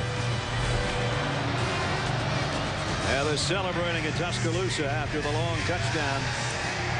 As we're holding course here today, Alabama they were supposed to win, but some of the things that weren't supposed to happen. Ryan Mallett wasn't supposed to get a concussion, and I don't think Arkansas wanted to give up 65 points to Auburn. Mississippi State upset Florida, and Kentucky picked off South Carolina. This is the only game that's kind of following suit. LSU's in a non-conference game. Georgia shut out Vanderbilt. That kind of rounds out the SEC so far today. But now, in one quick motion, Alabama's taken command of the football game. This kick will go to the 5-yard line to Herman. And we got a decent return out to the 27, maybe the 28-yard line. Let's go back to the touchdown, Todd. Well, these three receivers started on the other side of the formation, and then they shifted, and the Ole Miss defense kind of got caught, because as the screen got set up over here, watch Chance Warmack get out and get a block. There was one missed tackle by Charles Sawyer, and I really think Alabama was just trying to set this play up to set up a punt, and it turned into a touchdown. The Ole Miss defense did not react to the play well. They got fooled by the formation, and it was a great effort by Trent Richardson. The longest play from scrimmage for Alabama this year, 85 yards, and now Ole Miss in a 20-point hole. Masoli trying to throw him out of it. And in and out of the hands of Summers, and another catchable ball. At least I thought so. He's had a couple that I think he could have held on to tonight. Milner was covering. I think Alabama does this as well as any team in the country. Their defensive backs, when they see the ball coming, they don't turn and find the ball. They just read the receiver's eyes. And as that guy goes for the ball, they rip through the arms. They do it very, very well. Of course, Nick Saban, his background is as a secondary coach. And he and Kirby Smart both. That's their expertise, and they teach that technique extremely well. 2nd and 10. You saw Masoli's numbers really struggling throwing the football, and he hasn't gotten everything going on the ground either. Here he is in an empty backfield. Again, running for his life. Fires on the run and incomplete. Whoop. Watch out on the sideline if you're a coach. Jesse Grandy, the intended receiver. You know, some of the times when Jeremiah Masoli gets out of the pocket, they want him to go. They're trying to flush him out and limit where he can throw the football. And just about every time he's had to leave the pocket tonight, he's had to throw the football away. And he's stretched it so far, or they have, that he's almost hit the sideline every time. 81 offense. Penalties defined. 3rd down. He's literally gotten all the way to the sideline before he's been able to cut it loose, and there's just not enough room to find a receiver downfield. So Masoli, who played so well and wins over Fresno State and Kentucky. Last week, Ole Miss with a week off, if we neglected to mention that. One of 6 straight teams that have the week off before playing Alabama. It was kind of a quirky schedule if you're an Alabama fan and you're wondering why. 3rd down and 10. Throw back to Bolden. Can he get to the first down stick? He does. And he keeps going. And Darius made the hit, got back there and popped him out of bounds, but positive yardage and a first down for Ole Miss. Well, not quite as big of a play on 3rd down with the screen that Alabama had, but not bad. They got the first down and a nice block by Melvin Harris out on the outside that enabled Bolden to get to the first down marker. Longest play of the night for Bolden. And here's Masoli now on the option, and now he's got some room. This is what we expected to see more of, and for the first time tonight it works.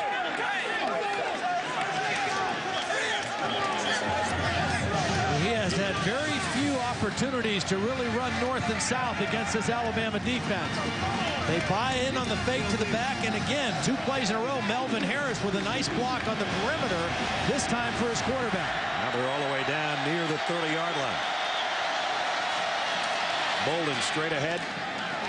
Maybe got 3 out of the deal as Chapman made the stop on the defensive front for Alabama. Well, Ole Miss, boy, they can come back for a touchdown here for an answer. That would be big. Got 6:15 remaining in the 3rd quarter. Devin Thomas going to check into the Ole Miss backfield for the first time tonight.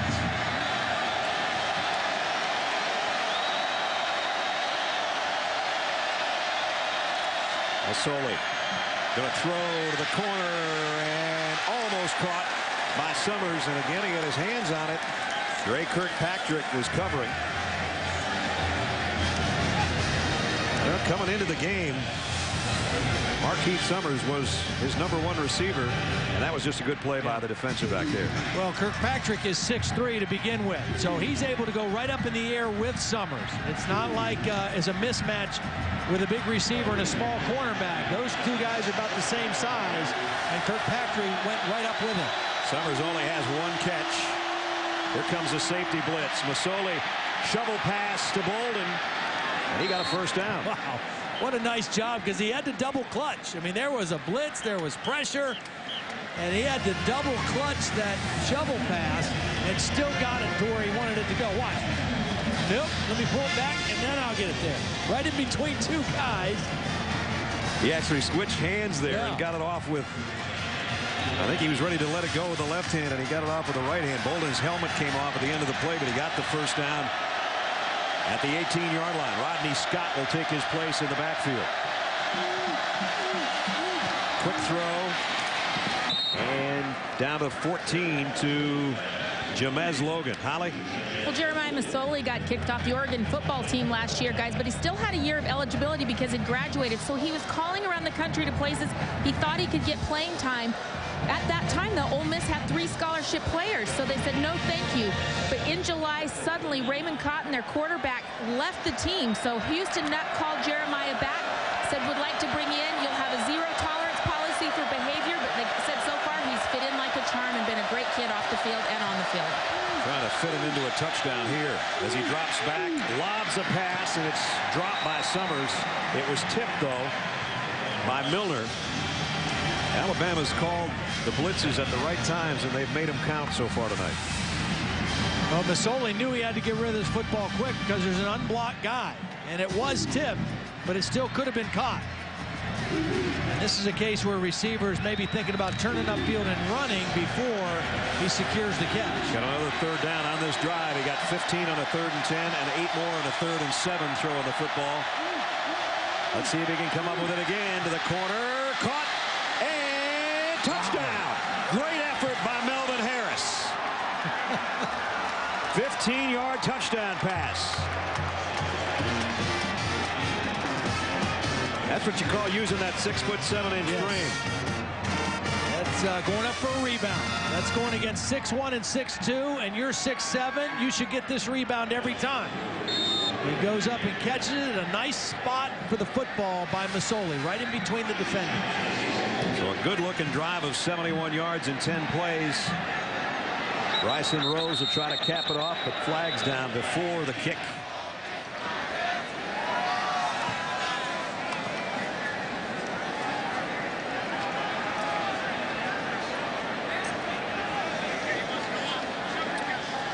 Matt Austin talking about the options here. Dead ball, offside, 57 defense, half the distance to the goal. Play the try. Penalty on Alabama offside.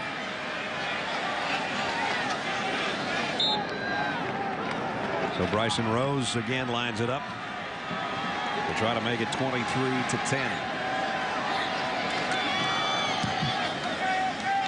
Possession game with 4:40 left, third quarter. So all of a sudden, Ole Miss got their offense clicking. Jeremiah Masoli with a touchdown pass, his 7th of the year to Melvin Harris. And the Rebels are back in it.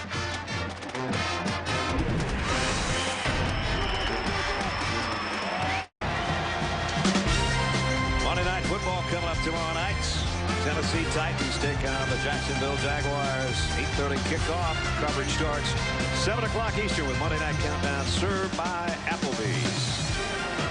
There's a happy wide receiver with his first third touchdown catch, I should say, of the year. Capping a 71-yard drive in 10 plays. 71-yard drive. Their first 8 drives of the game only netted them 82 yards. So quite a turnaround in that possession for the Rebels. See if Alabama has an answer. Ritter's kick. And it's an onside. Flags are down. Yeah, they touched it, I think, before it went 10 yards.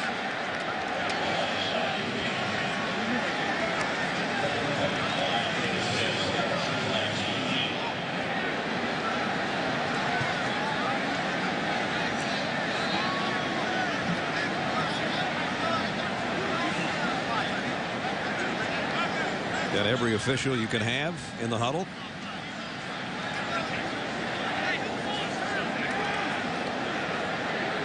Trying to figure out who touched it and where it was touched.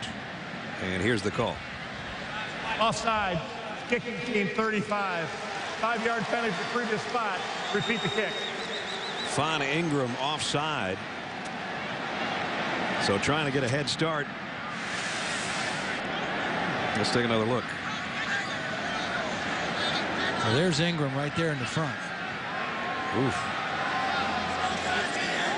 And Ritter's foot comes through. Ingram took a shot trying to get near that ball, and the flag flew right on top of him. And Houston Nutt saying who's it on? And that's about as close as you can draw one up. Fawn Ingram, a senior out of Atlanta. And he was the guy they were aiming the ball at as well, or in that general vicinity anyway.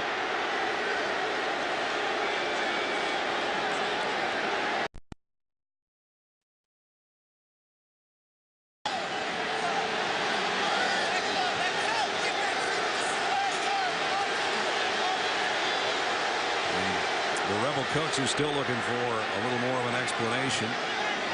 Meanwhile, it'll go back to the 25-yard line, and we'll try it again.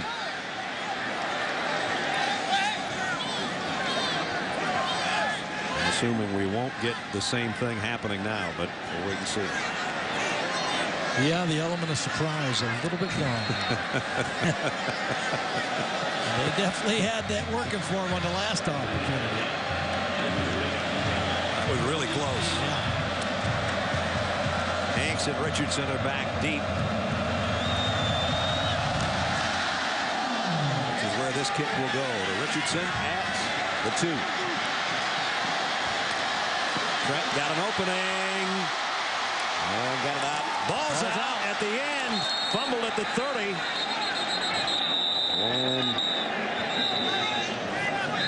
Richardson looks like he's shaken up on the bottom of the pile where the collision occurred. And he is a little slow to get up. He's not up yet.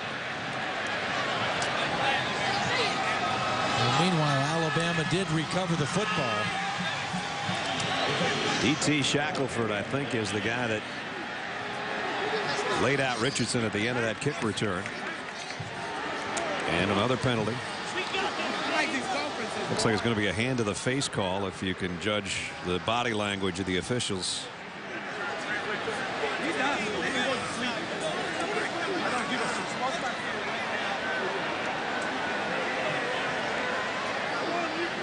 Richardson still kind of woozy coming over to the sideline. Got a lot of flags on both sides tonight.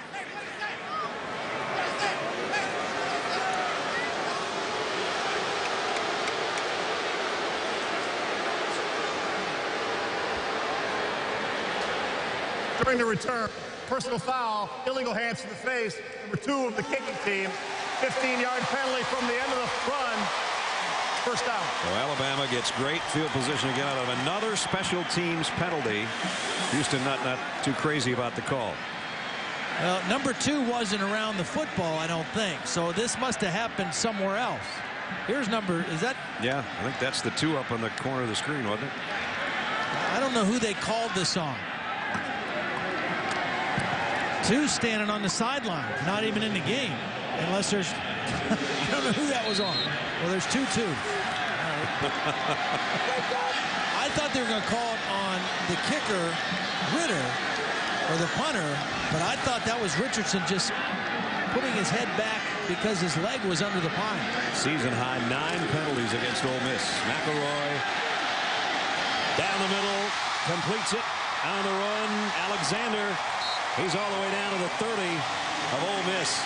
And the penalties tonight have made it easy for Alabama. They don't have a whole bunch of total yardage, but when the field position is handed to you, as Ole Miss has given it to the Tide, this is what happens. Well, this is a good call by Jim McElwain. Right off the penalty, defense a little discouraged. They try to put pressure on the line of scrimmage. That means man-to-man coverage down the field, and they get a nice throw down the field for McElroy.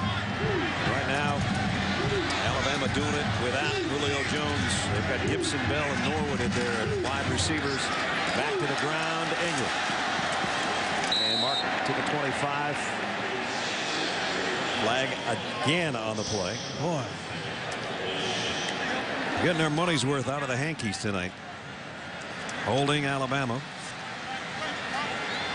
So that negates a 5-yard pickup for Ingram. Holding. Offense 89. 10-yard penalty for the spot of the foul. Repeat first down.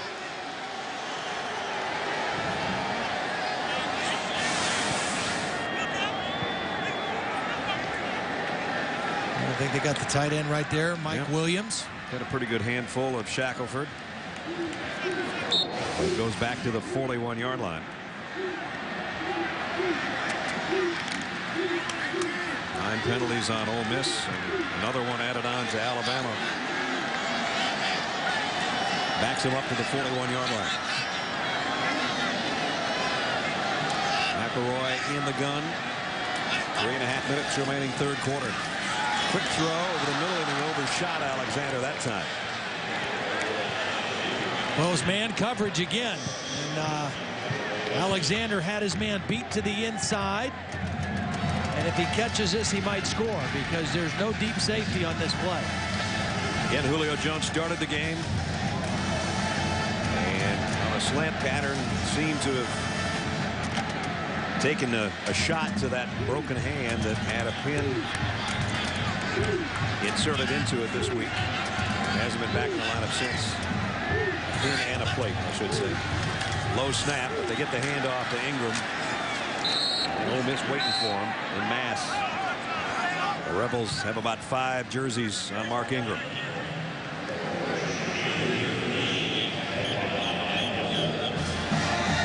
Last week, Ingram and Richardson got only 64 yards. Tonight, the same thing is happening. Of course, Trent Richardson had an 85-yard screen pass for a touchdown, but as far as just taking a handoff and doing it on the ground, we kind of thought we were going to see about 45 rushes between the two of them tonight.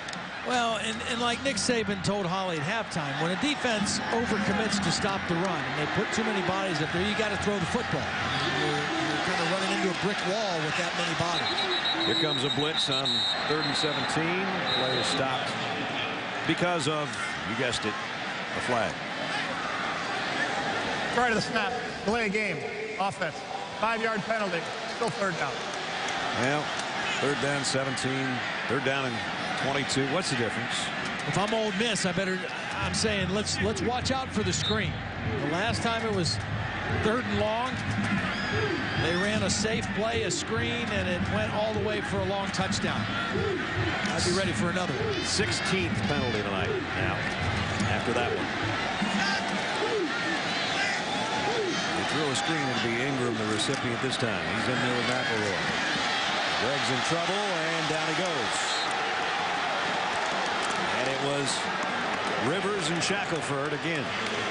That's a bad protection because this wasn't a blitz. This was not even an overload. This was just 3-4 guys rushing, and Shackelford just beat James Carpenter, the left tackle, for the sack. So Ole Miss scored on their last drive, and now they've held Alabama without any more points. With the penalty and the sack, they got out of field goal range, so now they got to kick it away. Way up in the air, wobbly high kick, and taken at the 19 by Grandy. So the Rebels of Ole Miss, after going 71 yards the last time they had it, can they do it again? Alabama beat Ole Miss on the last play back in 05 on the 31-yard field goal. In 06, overtime, Alabama sneaks by. Lane Tiffin game-winning 24-yarder. In 07, Alabama 24-20 in 08. Last year it was 22-3, so they've been pretty close games. Alabama 22-3, they won it last year. They try to go on top to Melvin Harris on the first play, and it's incomplete. He had his hands on it, couldn't hold it. You mentioned that 22-3 game last year, and we saw the number for Mark Ingram. Jevon Sneed was intercepted 4 times in that game last year as well. The turnovers really hurt Ole Miss. Here they're down 13 with a 2nd and 10 in the final minute 25 of the third quarter. Masoli all alone in the backfield. Quick throw, and in and out of the hands of Bolden. Well, there have been some balls that I think have been catchable tonight. That's not going to help Jeremiah Masoli and his statistics. I'm sure he doesn't care about it, but I think there's been 4 or 5 balls that could have been caught tonight.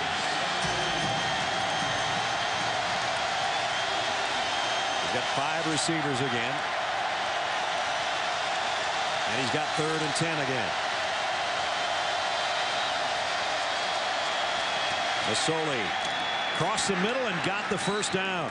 12-yard pickup to Lionel Bro. And Ole Miss going with the hurry-up offense now. Kind of running a 2-minute offense, even though they've got a whole quarter of football to play. Just trying to put a little sense of urgency into the game. Sometimes that helps you get in the rhythm that you've been looking for. The last drive, they got the rhythm going. 71 yards for a touchdown.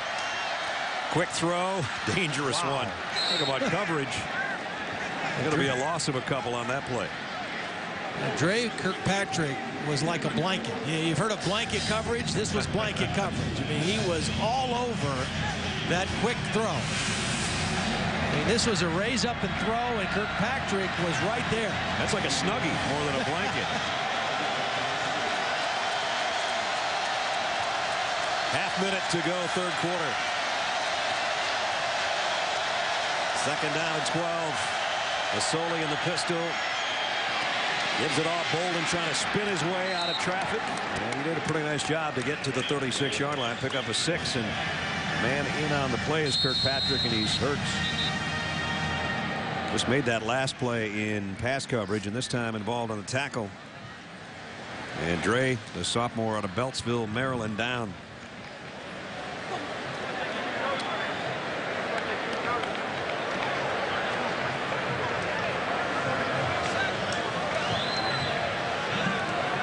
Clock stop with 13 seconds remaining in. Looks like he's pointing at his left shoulder.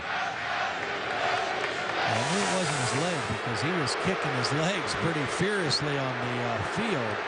Got his arm kind of twisted in there. And then you can see Mosley, the linebacker, fall on top of his left arm. And his left arm was bent back. And as you said, it was sort of friendly fire and being involved in the tackle. And he comes out.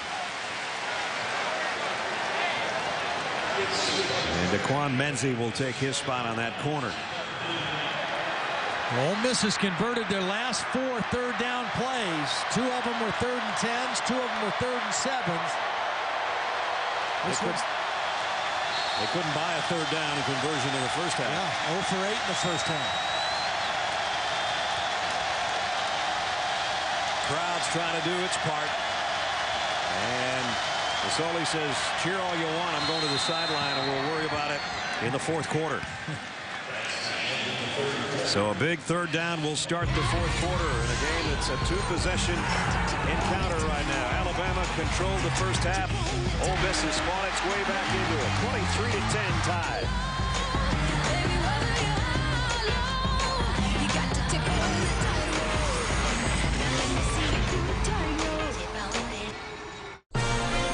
You're watching ESPN, new home of the Bowl Championship Series.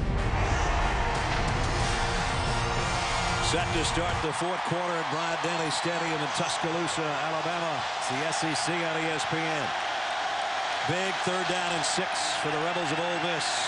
Trying to fight their way back into the game, trailing by 13. Masoli with a thunderous roar from 101,000 plus in his ears. Here comes a blitz. Masoli the throw. Complete. Another first down. 0 for 8 in the first half on third down. And once again, Courtney Upshaw with his helmet about 25 yards behind the action. I think they need to get him a new chin strap. Yeah, I think you're right. Or a couple new ones. Or a smaller helmet. Or use that tape that they used on Marcel's ankle. Just an extra roll or two. That pass completion to Jamez Logan moves the chains out across the 43-yard line. Masoli just flat-footed, whips it out to Bolden. He broke one tackle, and he's going to get a couple yards out of it. So Bolden not so much as a runner tonight, but Masoli utilizing him as a receiver now here in the second half. And do you notice just the difference in the body language of Jeremiah Masoli? There's a new bounce in his step because he's found some rhythm here in the second half. Totally bottled up in the first half. He's had a couple runs, and he's hit some passes here in the second half, and all of a sudden, he looks like a different player. 4 receivers for him with Bolden right next to him in the shotgun. And another penalty marker, the 10th of the night. False start, 71 offense, 5-yard penalty. Let's check in with Holly. And guys, you can see that bounce on the sideline with Jeremiah Masoli. In between series, he's been over there talking to all of his wide receivers because he's been able to freelance a little bit more and be running around back there. He kept telling his receivers, guys, no matter what, keep your eyes on me. Always keep your eyes back on me. He's freelancing, but the receivers are on the same page. You can see the numbers drastically different in the second half. See, when he scrambles to throw. That's why he tells those receivers that. He doesn't scramble to run unless he has to. He scrambles to throw first.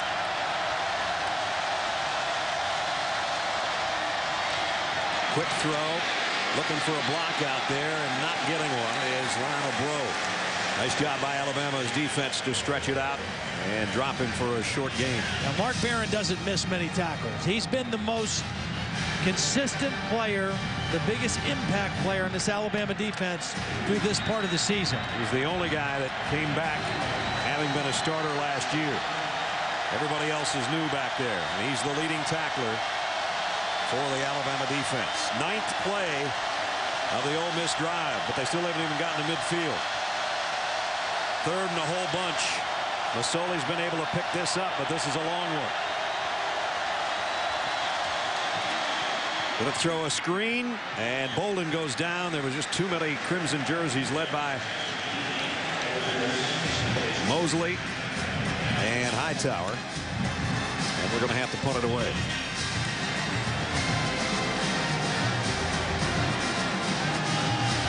Marquise Mays, who dropped one earlier in the ballgame after having several successful returns. He was ripping them off at 20 and 21 yards per return, and had another one going when he fielded that last one at the 5-yard line. I'd punt this one to the sideline, too. I wouldn't give him a chance to run it. He's going to have to fair catch it, so that will slow him down a little bit at about the 13-yard line. Alabama with the ball, the lead at 12:04 on their home field to go.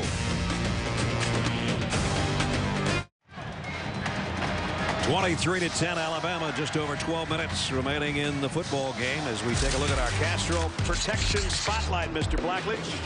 Well, Greg McElroy last week threw for a career-high 315 yards, but he was sacked 7 times. He said he learned he's got to get rid of the ball a little quicker. He's done that for the most part tonight. He's still been sacked a few times, but he's been much more consistent getting the ball out of his hand well enough in time to allow for better protection and to work with those guys up front. He's been pretty efficient tonight. He doesn't have over 300 yards, but he's been pretty consistent. Right now he starts inside his own 15-yard line. Trent Richardson's got the biggest play of the game tonight, a screen pass, and here he goes out to the 20-yard line on a play that didn't look like it was going to net him too much, but he got 6. Well, you look at Greg McElroy's numbers tonight. He's 11 for 15 in those short throws. A little bit better than he's been on the deeper throws, but you got to remember, he's played the majority of this game without his go-to receiver and the leading receiver on the team, Julio Jones, who took himself out, bothered by that hand injury, and has not returned to the game. You would assume next week at Tennessee, if the hand wasn't re-injured, that he would be closer to 100%. Julio I'm talking about next week. Richardson on a counter and keeps his footing and his balance. He's a yard shy of the first down, but he got a couple extra yards at the end of that run. We talked with Mark Ingram about the relationship he has with Trent Richardson. He says, we're like brothers. When he's out there and he has a good play, I feel like I made it. If I'm out there and I have a good run or a good pass reception, he feels like he did it. And they push each other in practice, and they push each other every day in the weight room. But they're interchangeable pretty much. And when you got a Heisman Trophy winner, that's something special that you can say that.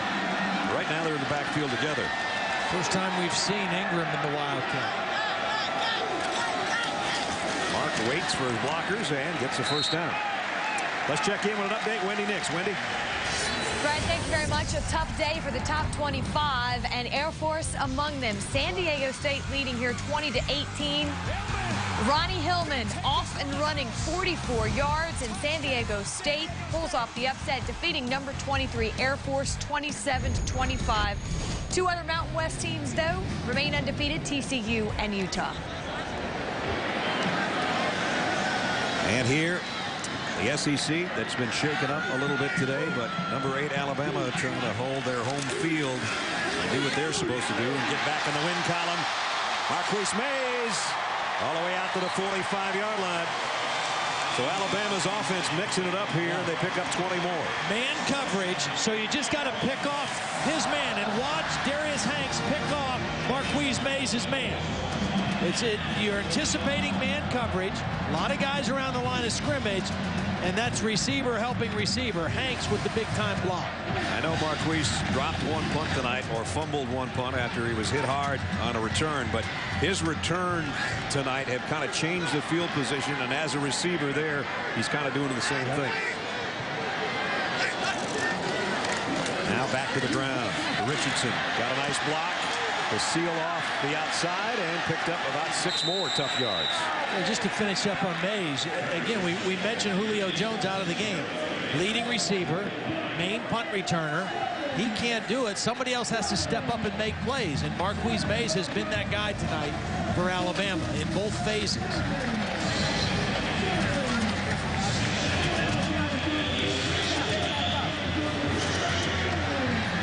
So second down coming up at 4 as Richardson got 6 more. He stays in there flanking Greg McElroy, and Mays in motion to the top of your screen. McElroy holds it, finally throws it short to Richardson, but it's going to be at about the line of scrimmage. McElroy sort of double clutched. He wanted to let it go, and he pulled it back, and then he threw it short. Well, but the thing that Alabama's doing right now is they are eating clock. They are eating seconds and minutes with this drive. Certainly they'd like to add points, but with a 2-score lead, right now they want to eat as much clock as they possibly can. Well, we're going to get down to the 8-minute mark before they snap it. And Jeremiah Masoli knows that he's not going to get too many more opportunities if he gets any. They've used 4 minutes already on this drive that's taken him into Ole Miss territory. 3rd and 3. McElroy out in the flat. Oh, nice open field tackle on Ingram by Jeremy McGee, the senior out of New Orleans.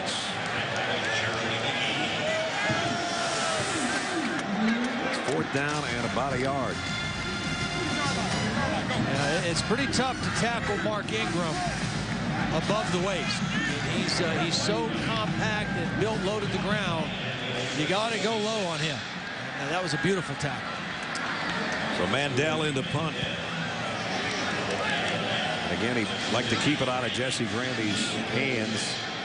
Get it down around the 10-yard line somewhere out of bounds. And another flag. I think this is offsides on Charles Sawyer. And that'll be a first down. Which is just a ridiculous amount of penalties on Ole Miss if this goes against them here. And a lot, I think more than half have been on the special teams. Before the snap, false start. No. 36 offense. 5-yard penalty. Still 4th down. We jumped the gun, so they'll punt it anyway.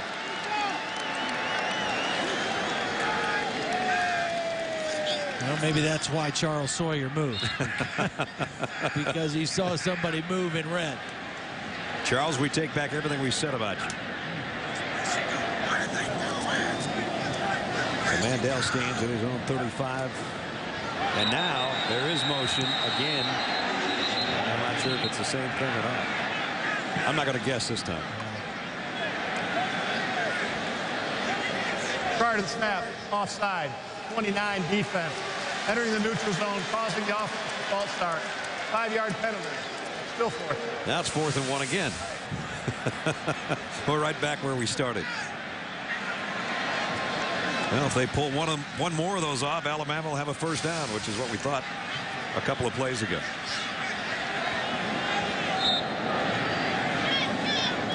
This is where they need the Todd Blackledge hard count.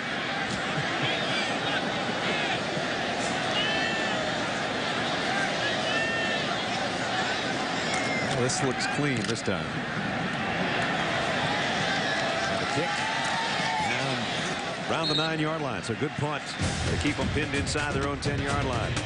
Jeremiah Masoli's got 6:45 to work, but he's in a pretty big hole right here at Bryant-Denny Stadium.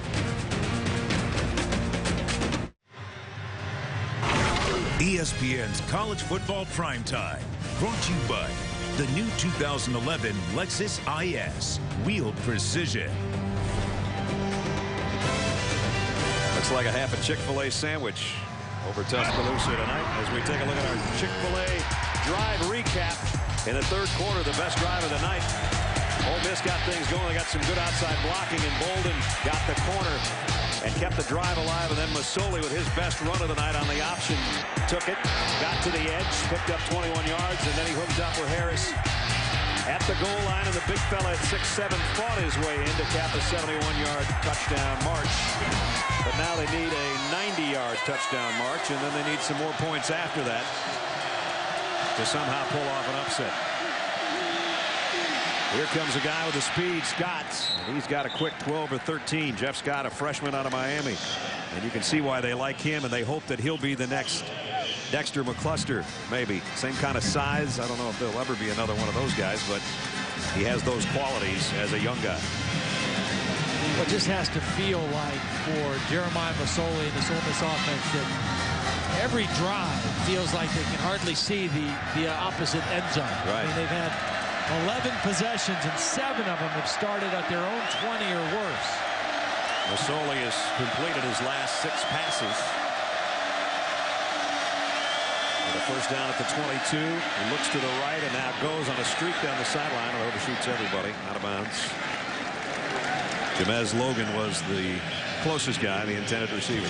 They tried to fake that quick throw. They've hit that about 4 times. So they pump fake that and tried to get one down the field, but very well covered by Alabama.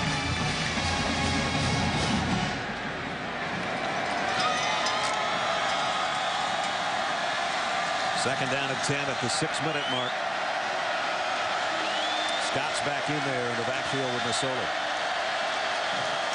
He rides it to him and takes it straight up the middle, backing his way to about the 25, only a 2-yard pickup. It will be 3rd down and close to 8. And time is of the essence right now. The Ole Miss huddle as they're wasting their time.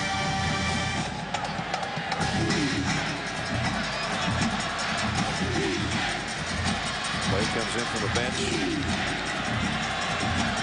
It'll be 3rd down and 8.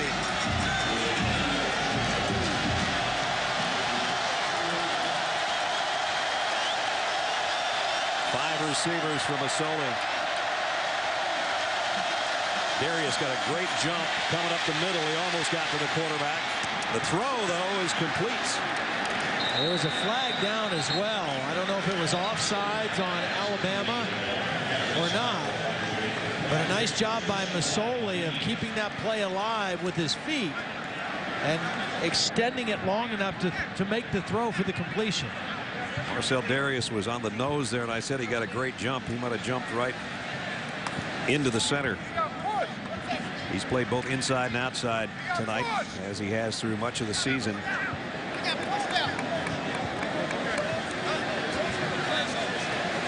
Boy, these guys have been busy, huh? Yeah, they have. Let's go! They'll need showers tonight. They can use all the flags to dry off. They don't need towels. 2 fouls on the play. Offsides, defense. That penalty's declined. Holding, defense 21. That penalty's also declined. Play results in a 1st down.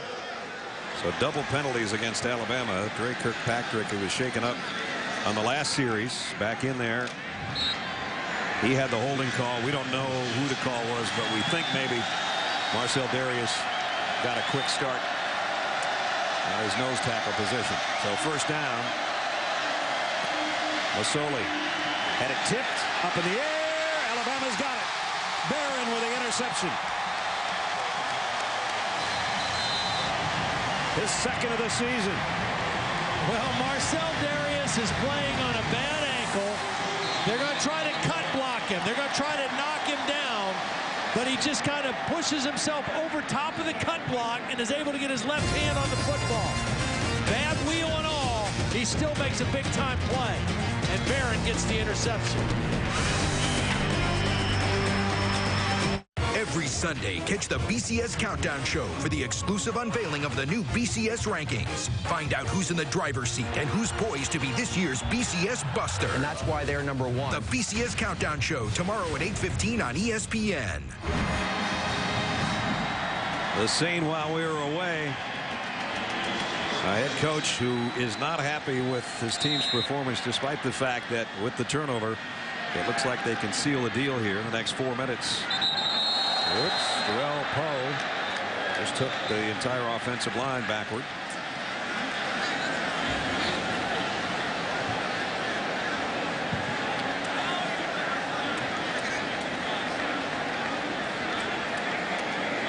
Dead ball, offside, 57 defense, 5-yard penalty. I was going to say flag down, but I've used that line 20 times tonight.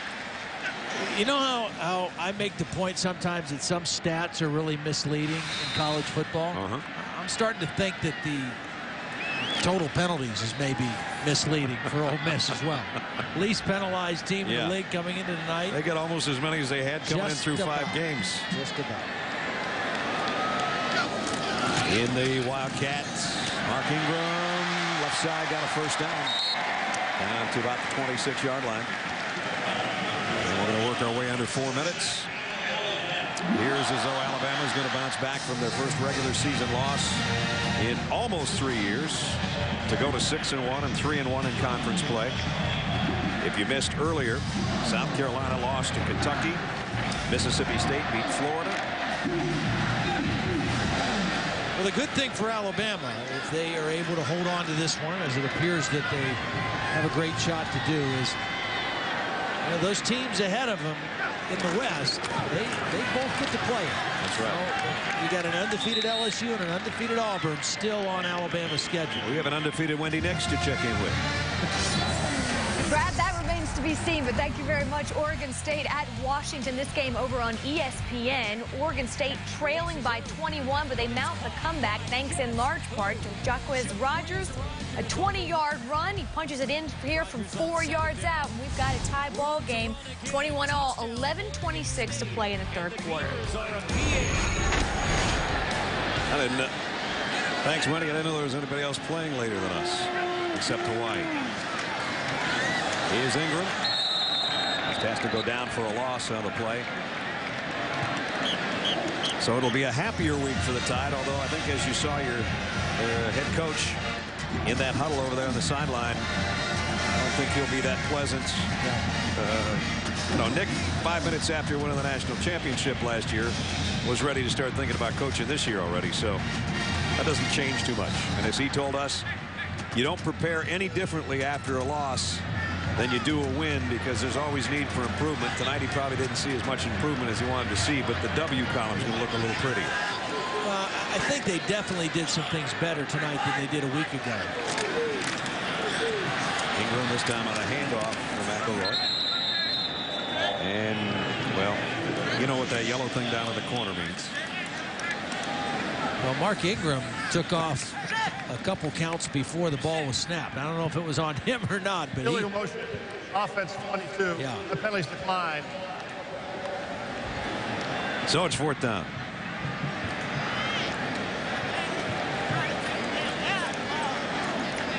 It wasn't easy for Alabama tonight, that's for sure. I mean, it has not been an easy bounce back game. They were challenged by Ole Miss, particularly Ole Miss's defense. They pretty much bottled up the Rebel offense other than one possession, one drive. But defensively, Ole Miss played pretty well today. Cade Foster hit 44 and 49-yard field goals earlier. They're going to let Jeremy Shelley try this one, as Alabama has 2 kickers, kind of a shorter range guy and a longer range guy. This would be about the extent of Shelley's range, probably too, if they try this field goal from 42 yards. Foster's a freshman and Shelley's a sophomore. So now we're just about set. There's Foster, who hit a couple, 44 and 49, including his career long from 49. What you don't want to have happen here is have one block. That would change the whole last 2 minutes and 26 seconds of the game. And he's going to miss it to the right. Ole Miss will take over with full complement of timeouts. 2:18 remaining. Game still not over, but Alabama leads by 13.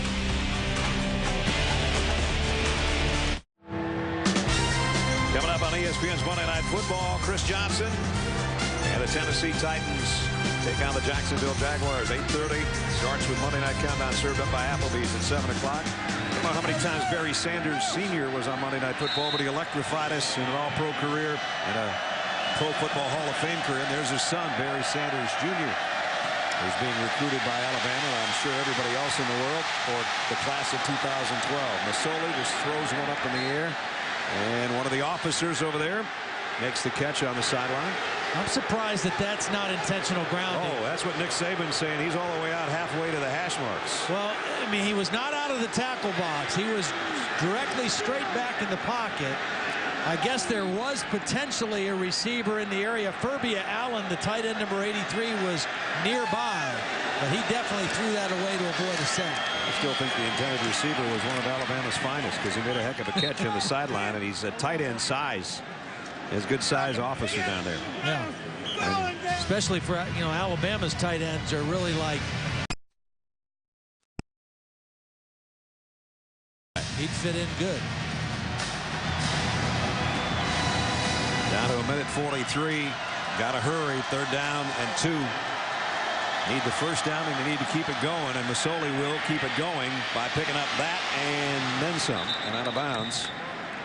So down 1.5 minutes to play. 14-yard run for Masoli. Held that fake as long as he could. Pulled it out at the last minute and able to get the first down. Marcel Darius was standing there as if to say, what do you mean, man? He stood his ground as long as he could. Masoli just a little bit quicker than the big fella. And incomplete, intended for Bolden. And that was almost tipped by Darius again, who got in the line of fire. Hightower was coming with the heat. Been a long night for the big fella, and he just keeps plugging away out there. There's There's that 3 rolls of tape that Holly was talking about earlier. When you talk about character, I mean, that to me now that shows a lot of character, because very easily they could have taken him out of the game if he was really hurting, and he wants to stay in. Masoli down the middle, incomplete. Intended for Bro. And Masoli saying, how about a pass interference? Doesn't get the call.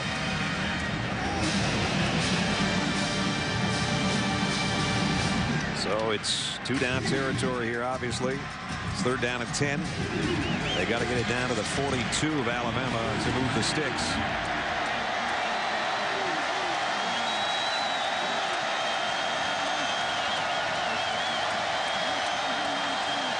Here comes a blitz. Masoli's going to lob it for Harris, and in and out of his hands.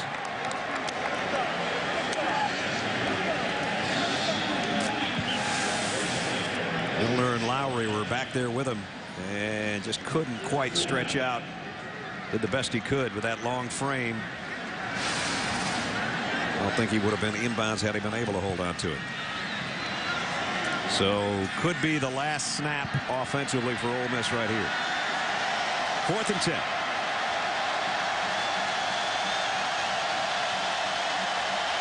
Again, the pressure coming. Masoli, quick throw. Now, where's the spot going to be? Short of the first down. About 2 feet, maybe a yard. And Alabama's going to take over on downs. Well, Masoli had to get rid of it when he did. I mean, he couldn't hold the ball any longer. And Summers is fighting for that first down mark, but I think it's the right call. Yep. Down before he got there. So tough night for Masoli after the week off last week and a 42-point outburst against Kentucky the week before. Tonight against a very stingy Alabama defense, and an Alabama defense that was looking to regroup after their first loss in almost 3 years, and kind of ran into what we expected. Yeah, you know, and they did regroup defensively. Now offensively, you know, it was rough for Alabama tonight, but defensively they played extremely well. Richardson straight up the middle. He had the biggest play of the night if he missed it. A screen pass that went for 85 yards. It really is the play that sealed the deal for the Tide as we're under a minute. This Alabama defense was leading the nation in scoring defense going into last week. Gave up 35 points. Tonight they've held Jeremiah Masoli and a pretty explosive Rebel offense to 10.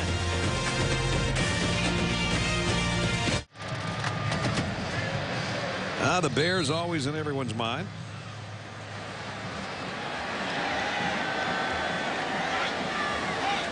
This would be the kind of game that he probably would have liked, sort of a slugfest. 23-10. Alabama a couple of snaps away from their 6th victory against only 1 defeat on the year. And first down as Trent Richardson plows forward. Everybody knew that it would be tough for Mark Ingram to repeat as a Heisman Trophy winner because of the talent that he had back there with him in Trent Richardson. And Trent's done most of the carries tonight, with the exception of Ingram out of the Wildcat. I don't think either one of them cares. They just like to put a whole bunch more wins together and get to Atlanta. That's right. I mean, that's their primary goal anyway. I mean, you can say, well, they want to defend their national championship. Well, the first thing you got to worry about is winning the West and getting to Atlanta. You win the SEC championship, even with 1 loss, you got a pretty good chance of playing for it all, if history has anything to prove with it. Well, the Rebels will fall to 500 at 3-3, and the Tide goes to 3-1 and 6-1 overall. 23-10, the final for Alabama. They're back in the win column on this 89th homecoming edition in Tuscaloosa. Stay tuned. Coming up next on ESPN2 Baseball Tonight. This has been a presentation of ESPN, the worldwide leader in sports. For Todd Blackledge, Holly Rowe, and our entire crew, Brad Nessler saying good night from Tuscaloosa.